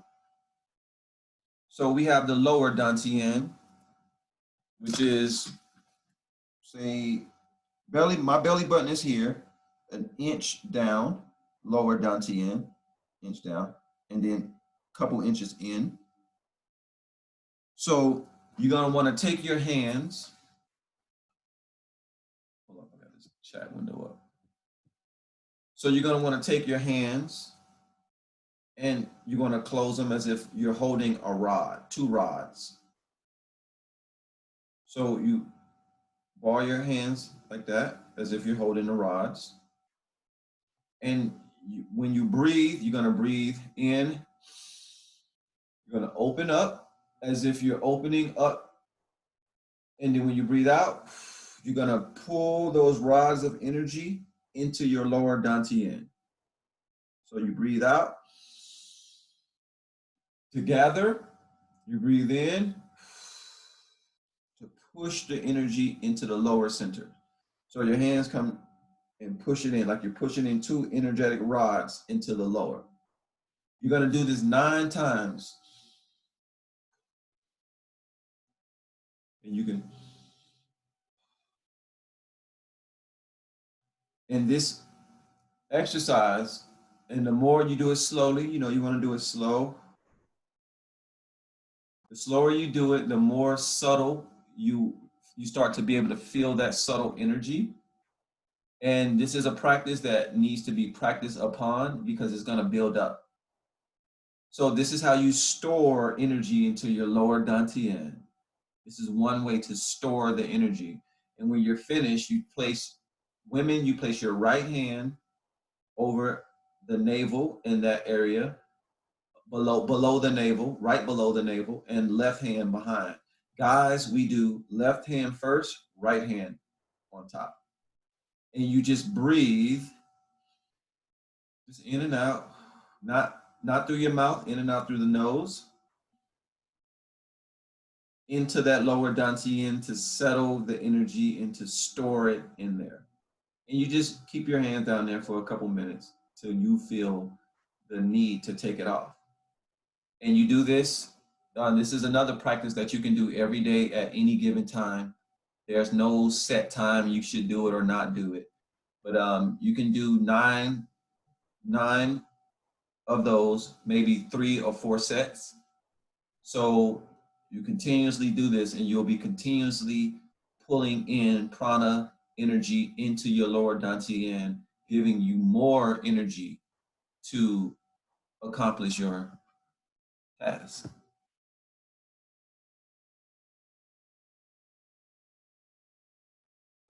Is it possible to edit that clip as a separate, smaller video, what you just did?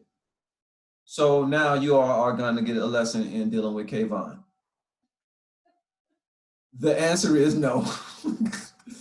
I am talking to you for 2 hours and some change. It is up to you, self-leader, to take this serious enough to write it down, look at this video again, find it, because I am not editing this. Like I don't have the energy.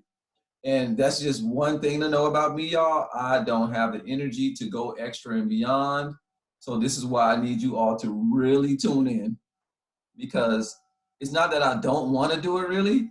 It's just I really don't have the energy. Like after this, I am not looking at after this, I'm not looking at human design.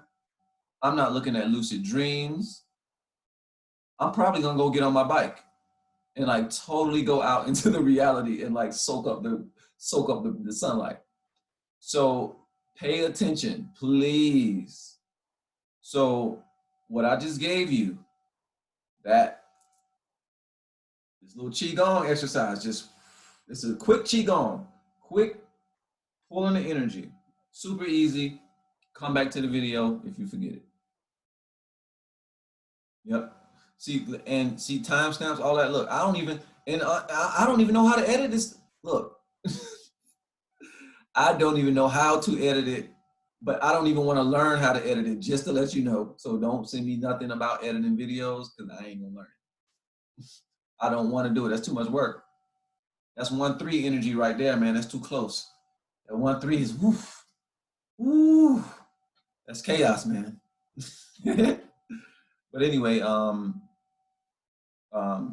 happy you asked that question though, because I really need to say it because I totally be feeling this all the time. And that's the reason why I don't go and be chopping stuff up, because it's super hard for me to do that. All right, next. So energy. So I gave you guys the little energy technique. I have another energy technique that I'm going to give you guys, but that's going to be for the OBE section. So be prepared for that. Mindfulness bell, we went over that. The mental mantra, we went over that. So mental mantras before you go to sleep. Reality checks. Lucid dreams are real realities, except they're just mental. So they're mental realities that look real. You can utilize them to heal yourself, to experience other versions of the reality. You can go so far with lucid dreams. But I want you guys to take away from this those reality checks, the mindfulness bell, unbending intention.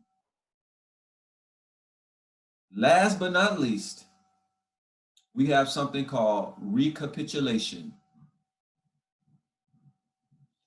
And recapitulation answers the question of what Jacob asked earlier about clearing people's energy fields from your astral body. So recapitulation is another Toltec secret. Toltec, so this is something that was created by seers, sorcerers, magicians, whatever you want to call them, thousands of years before me. So I want to let you guys know this next piece of knowledge is embedded in our DNA. This is not something that somebody thought about. This is something that you have people doing to this day. And this is one of the things that literally helped my mom survive her cancer. My mom had 4th stage colon cancer, and she was on her deathbed. She only had a couple of months left to live. And she learned the recapitulation process, and her life instantly changed before my eyes. So this is one of the most, this is why I left it towards the end, because this is last but not least. But this is one of the biggest pieces of knowledge that I can possibly ever give you. And this is real. I mean, this is as big as anything I've ever, is as big as the human design, as big as IFS. This is huge when it comes to releasing stagnant energy from our energy bodies.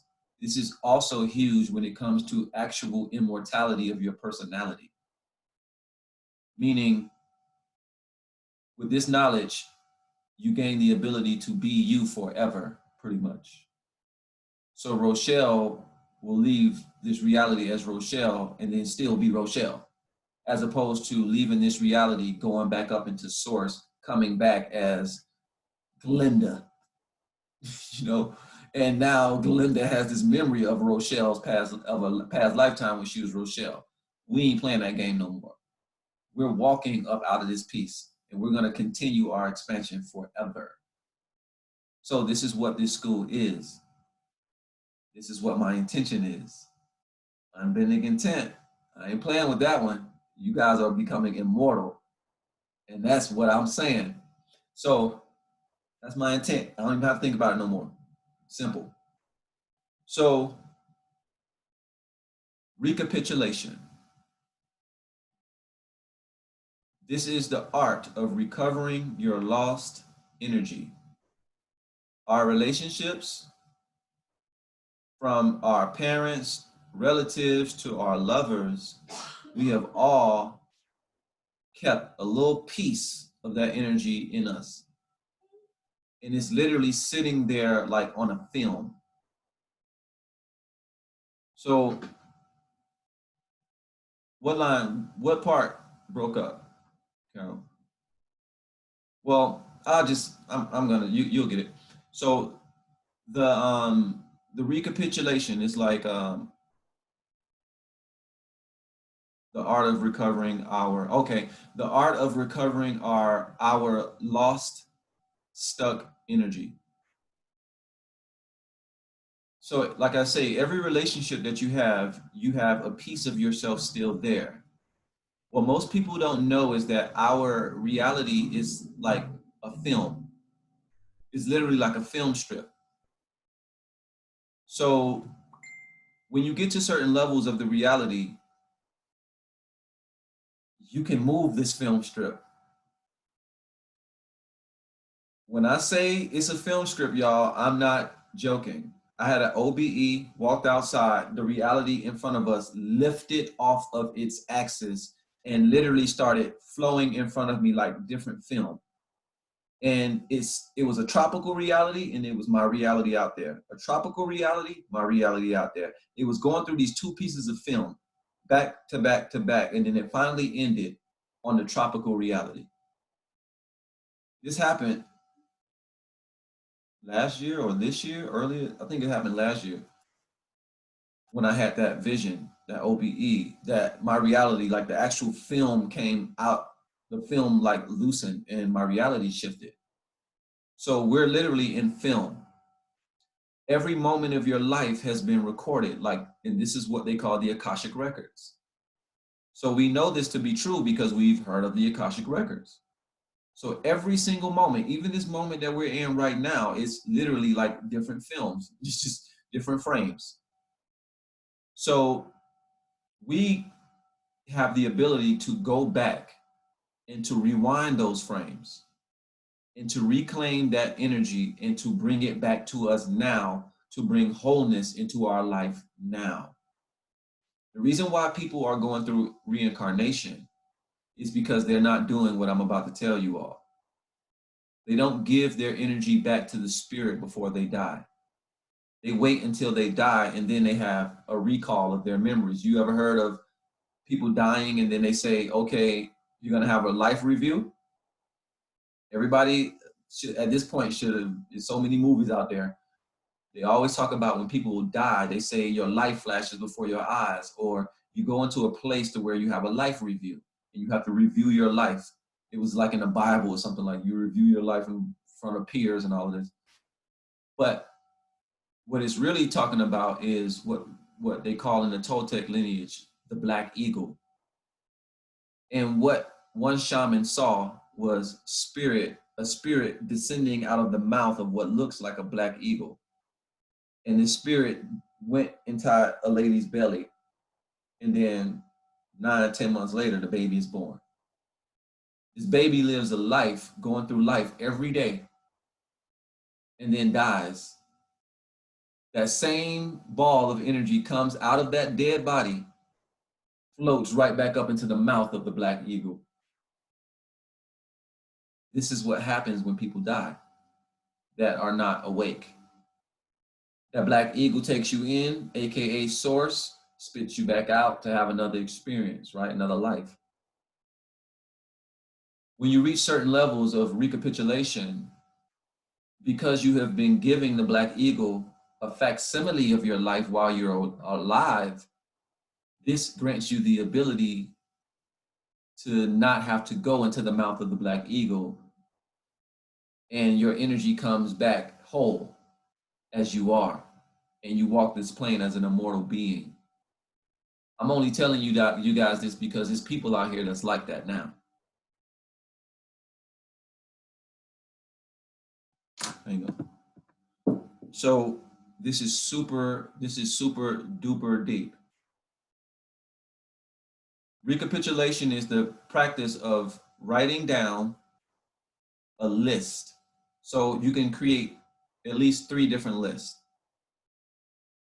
The first list is family. The second list is friends. And the third list can be lovers. So you're going to want to write down the names of everyone in your family.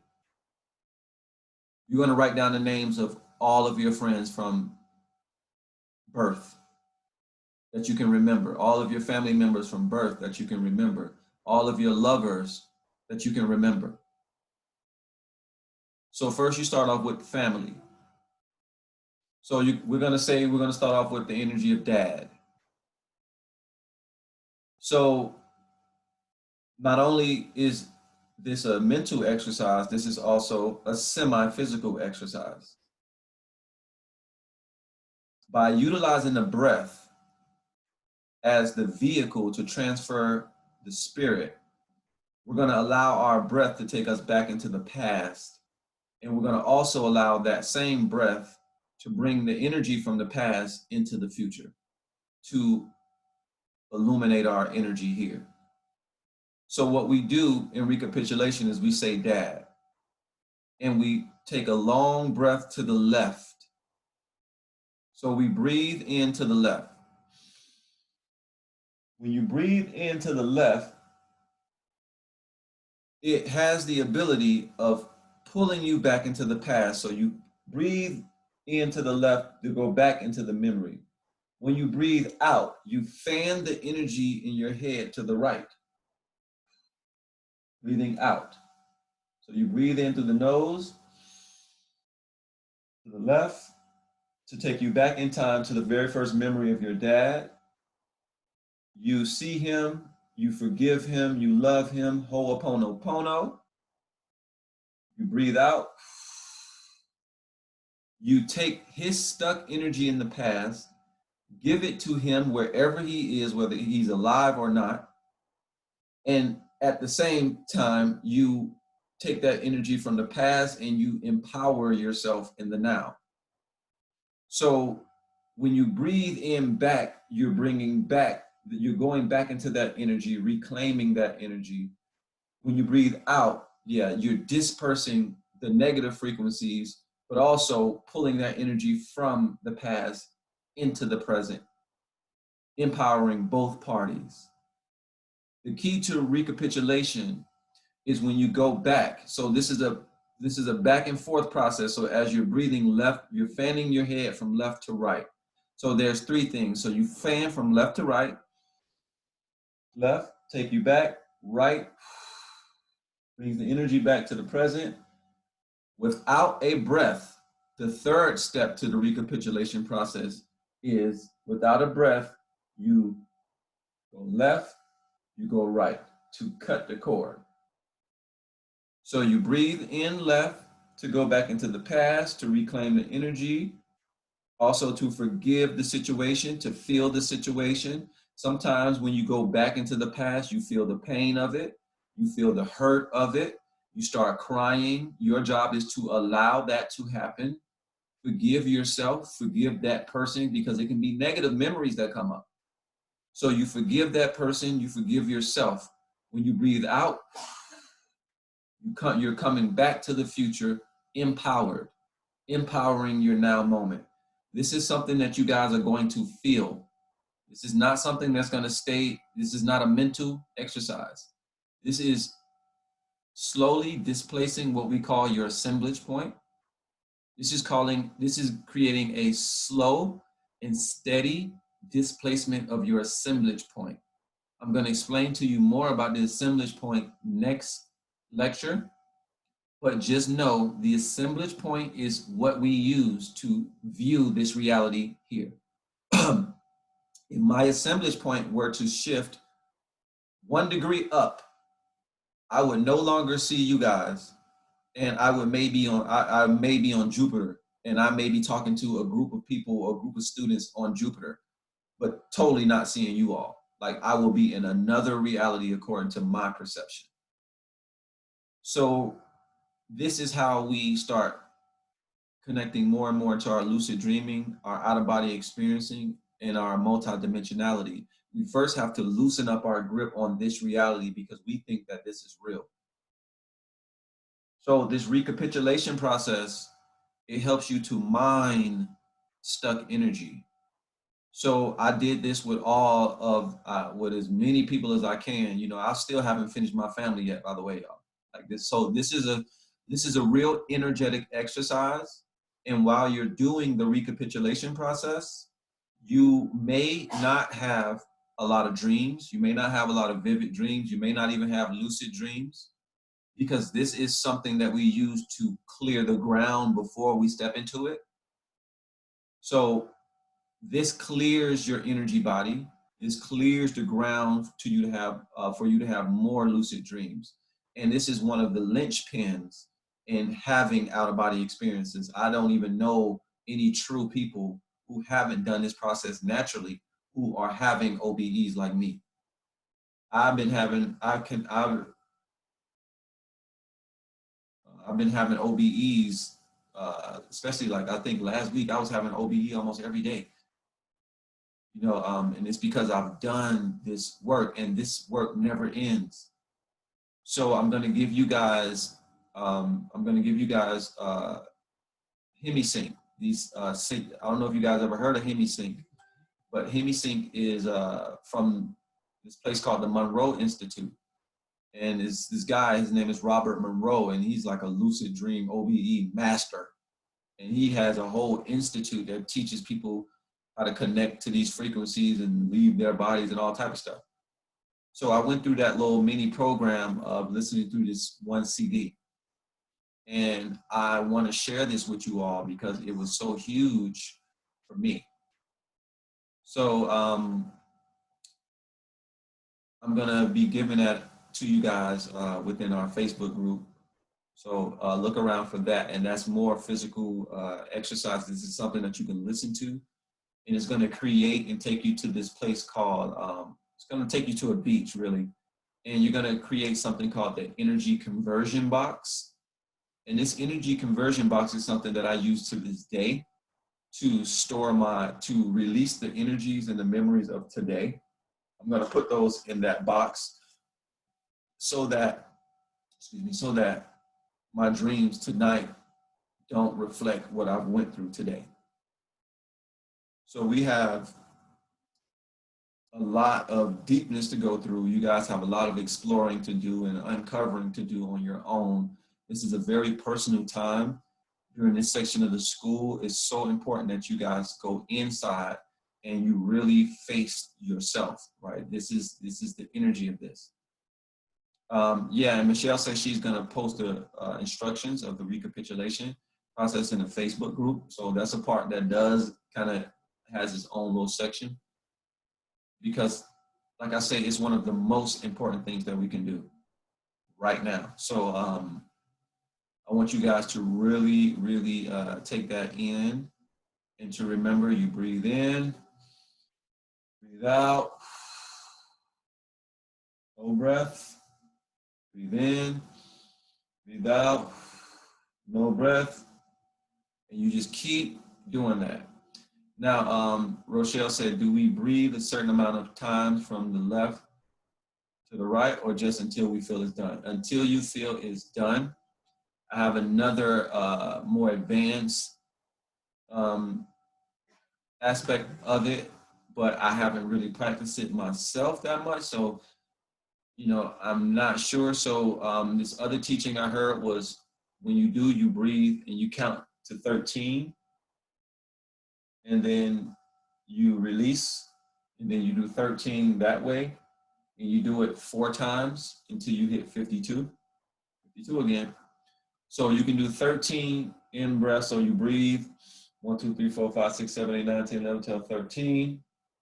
And then you breathe out 1, 2, 3, 4, 5, 6, 7, 8, 9, 10, 11, 12, 13. And then you cut it, boom, boom. And then you cut, do it again, 13, 13. That's one way. Also, while doing that 13, you place your hand in this mudra and you place it near the navel. So the navel, while you're doing it. So that's an experiment. That's an experiment. I haven't really done it like that, but I'm interested to see what type of effects that it may have. That's different, but it's been working for me the regular way. So you don't have to change that. You don't have to put a rigid time frame on it. I like to just go with the flow, you know. Okay, and Michelle also said that we'll be providing notes for some of the content in the file section. So good. You see, look, I'm not that good with the admin, y'all. Y'all gotta forgive me. I love you though, still love you. So we're gonna end it right there. 2 hours and 38 minutes of lecture. Do you guys have any other questions before I close it down? You guys got some jewels today. And there's more to come. So do the reality checks, follow your strategy and authority, and everything will flow out properly. If you have questions, please feel free to ask me. Feel free to share your dreams with me if you want to share your dreams, because I am pretty efficient at realizing what's going on in them. We're gonna talk more about that as well, decoding certain aspects within the dreams. I'm thinking about doing that. But in the meantime, in between time, so do we say that we want to lucid dream before we go to sleep? Yes. So before you go to sleep, you want to do the mental mantra of the next scene is a lucid dream. But remember, this is all building up because you've been doing reality checks all day. So please do those reality checks, y'all, because I am waiting to hear back what happens. And just us putting this energy and attention on our dream bodies, we are gonna have some expansive dreams. I can just feel it. So creating a dream journal, writing down your dreams. Oh, I almost forgot, holy crap. So make sure that you have a dream journal, because you wanna write down your dreams, but also when you wake up in the morning, this is highly important. So that you do not forget your dreams, you must remain still, completely still. The less movement the possible, meaning so when I wake up, I like move my body very slowly to go pick up my pencil and my pen, and I try to keep my notepad close by, and I try to have very minimal movements because you're still attached to like a etheric cord, and as soon as you move too fast, you'll slice that cord in half and you'll start to forget your dreams. A lot of us are not remembering our dreams because we're waking up too fast. So you have to slow down, take your time, and even if you only remember one sentence, one word, orange shirt, basketball court, you know what I mean? That's a start. So the spirit, it loves to do that to people sometimes. It'll just give you one little thing and then you keep doing it. And then by the third day, you have two pages. So it'll start to open up and unravel for you. So look out for that. Look out for that, for the awakening. You're going to slowly awaken up to more and more. So be ready for that. Let me see. Can we have an online dream journal, or is that sketch? To me, nothing is sketch. It's just your reality. You know, you got to understand something. I don't believe in enemies in my reality, regardless of what everybody is saying. That's not me. I take everything into me. I make everything a part of me so that I can deal with it personally, right? So nothing is sketch. Everything it is what it is. Zero judgment. So the key here is to not judge yourself and to be open with what shows up. Raven said, I'm having issues with this. When I wake up, I've been focusing on being grateful, first 17 seconds. And now I've been thinking about my dreams, and it's been distracting me from my gratitude practice. And then I'm starting my day focusing on my weird dream. Well, you can do gratitude all day long, right? But I can understand waking up and programming your reality into gratitude. But gratitude isn't creating your reality. You're creating your reality. And if you don't know what you're doing up there, then you're just running around in circles down here.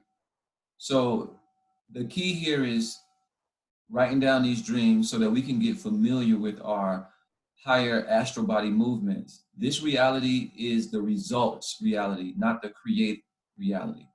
We don't create anything down here. You were already in gratitude before you woke up.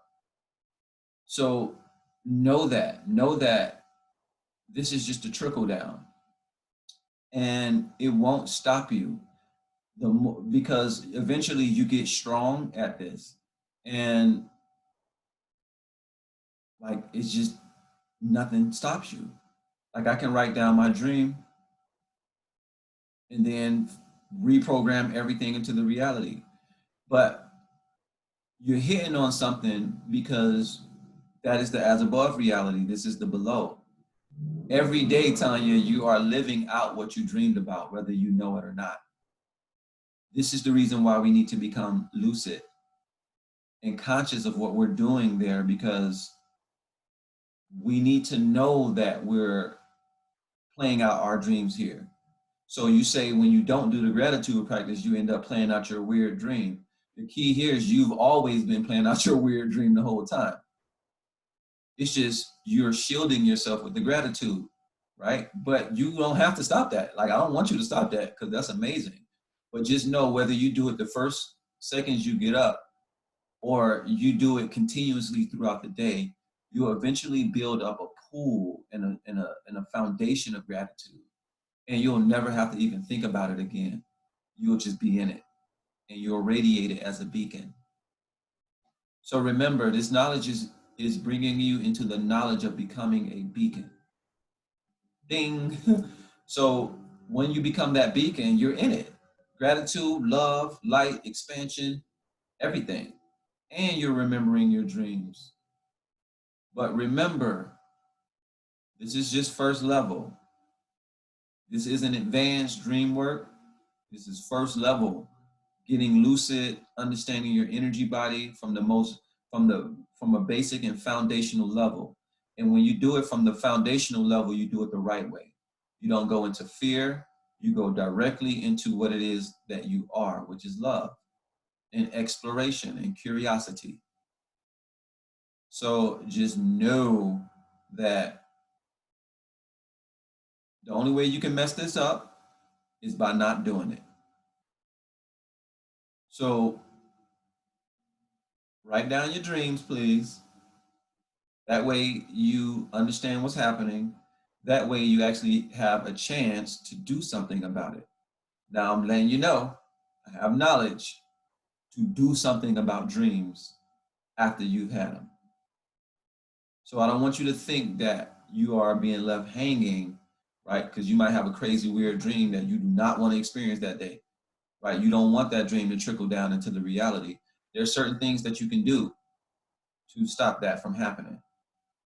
But it's a thin line we play with those games, because your higher self is making you, especially if you wasn't lucid in a dream, your higher self, it made you go through that dream for a specific reason, and your job is to uncover the jewel in it. And you don't want to destroy it before you find that jewel, because you'll find that jewel in your real life.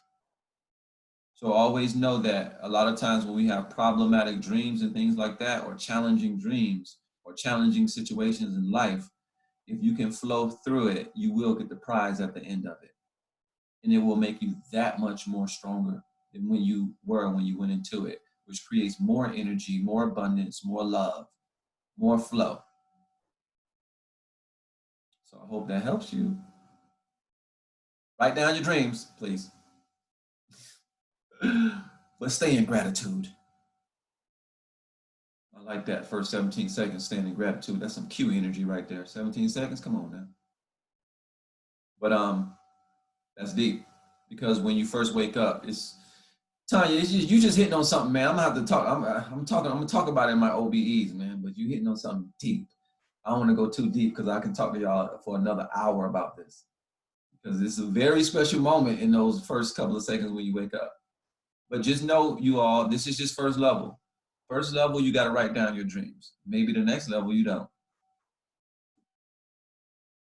But first level, write down your dreams, please. So if there's no more questions, Michelle, let me see, use the digital journal. Use the journal that you will actually use. If getting up and using the digital one doesn't interrupt memory, that's fine. If you need paper and a pen, stay connected and not move so much. Okay, I guess she was just talking about more on the remembering your dreams, because sometimes they disappear fast. But yeah, just know we have all the time in the universe. There's no rush. You ain't gonna get this wrong. And if you mess up a billion times, so what? We're gonna keep going. You are filled with love. You are filled with the divine, and we ain't never giving up on you. So as long as you don't give up on yourself and you stay open with yourself and easy with yourself, the game will be easy. The game it'll be challenging, but you'll be able to accomplish everything.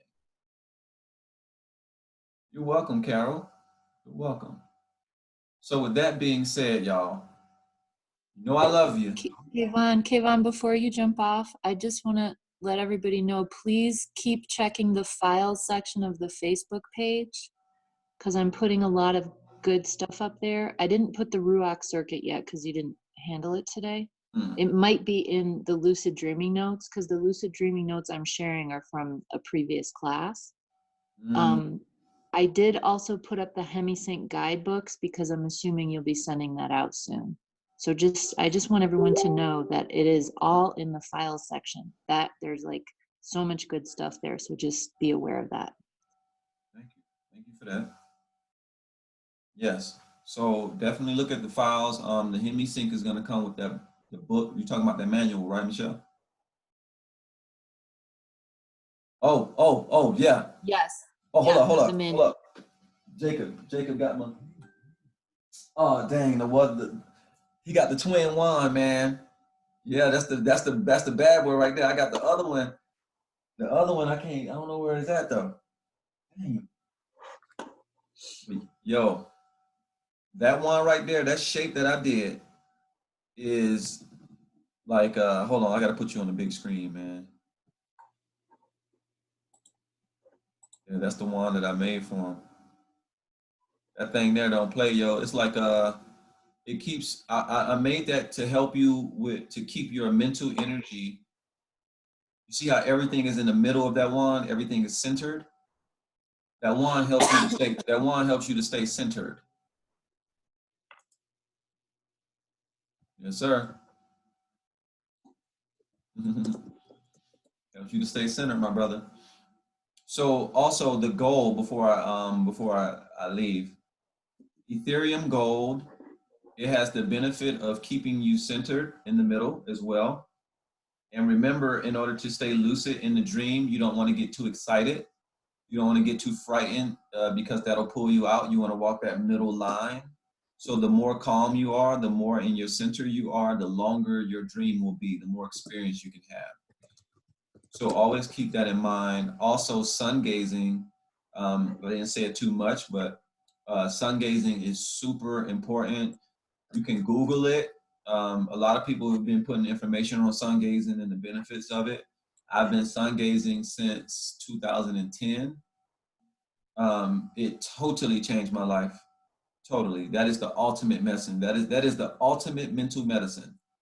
I don't know anything that's stronger than sun gazing, than decalcifying your pineal gland, bringing more prana into your system, keeping you young looking and feeling, keeping you full of energy. The sun is the medicine. So you do it 1 hour, the first hour as the sun is rising, you can do it. And you want to start off at 10 seconds at first. And then you want to build up 10 seconds every day until you get to 45 minutes. You can do it in the evening sunset. And when you do it during sunrise and sunset, the UV rate is at 0. So you have complete protection from your eyes. It doesn't do anything for your to your eyes. The sun is giving beneficial energy during the first hour of sunrise and during the last hour of sunset. These are the most beneficial times to take advantage of the sun energy. So definitely do that, and that will totally change your game, your aura, your entire energy field. It helped me to not have to eat more than 2 times a day. Now I eat once or 1.5, or depending on if I'm doing a lot of work, I'll eat twice. But only if I'm doing a lot of energy work. So with that being said, I love you all. I forgive you. I accept you. I allow you, and I honor you. Ho'oponopono. Use that for your recapitulation practice. Forgive that energy no matter what. Allow yourself to be whole within your now. Feel the energy come back to you, and the game will begin. So have a good one, everybody. Thank you for showing up. Bye-bye.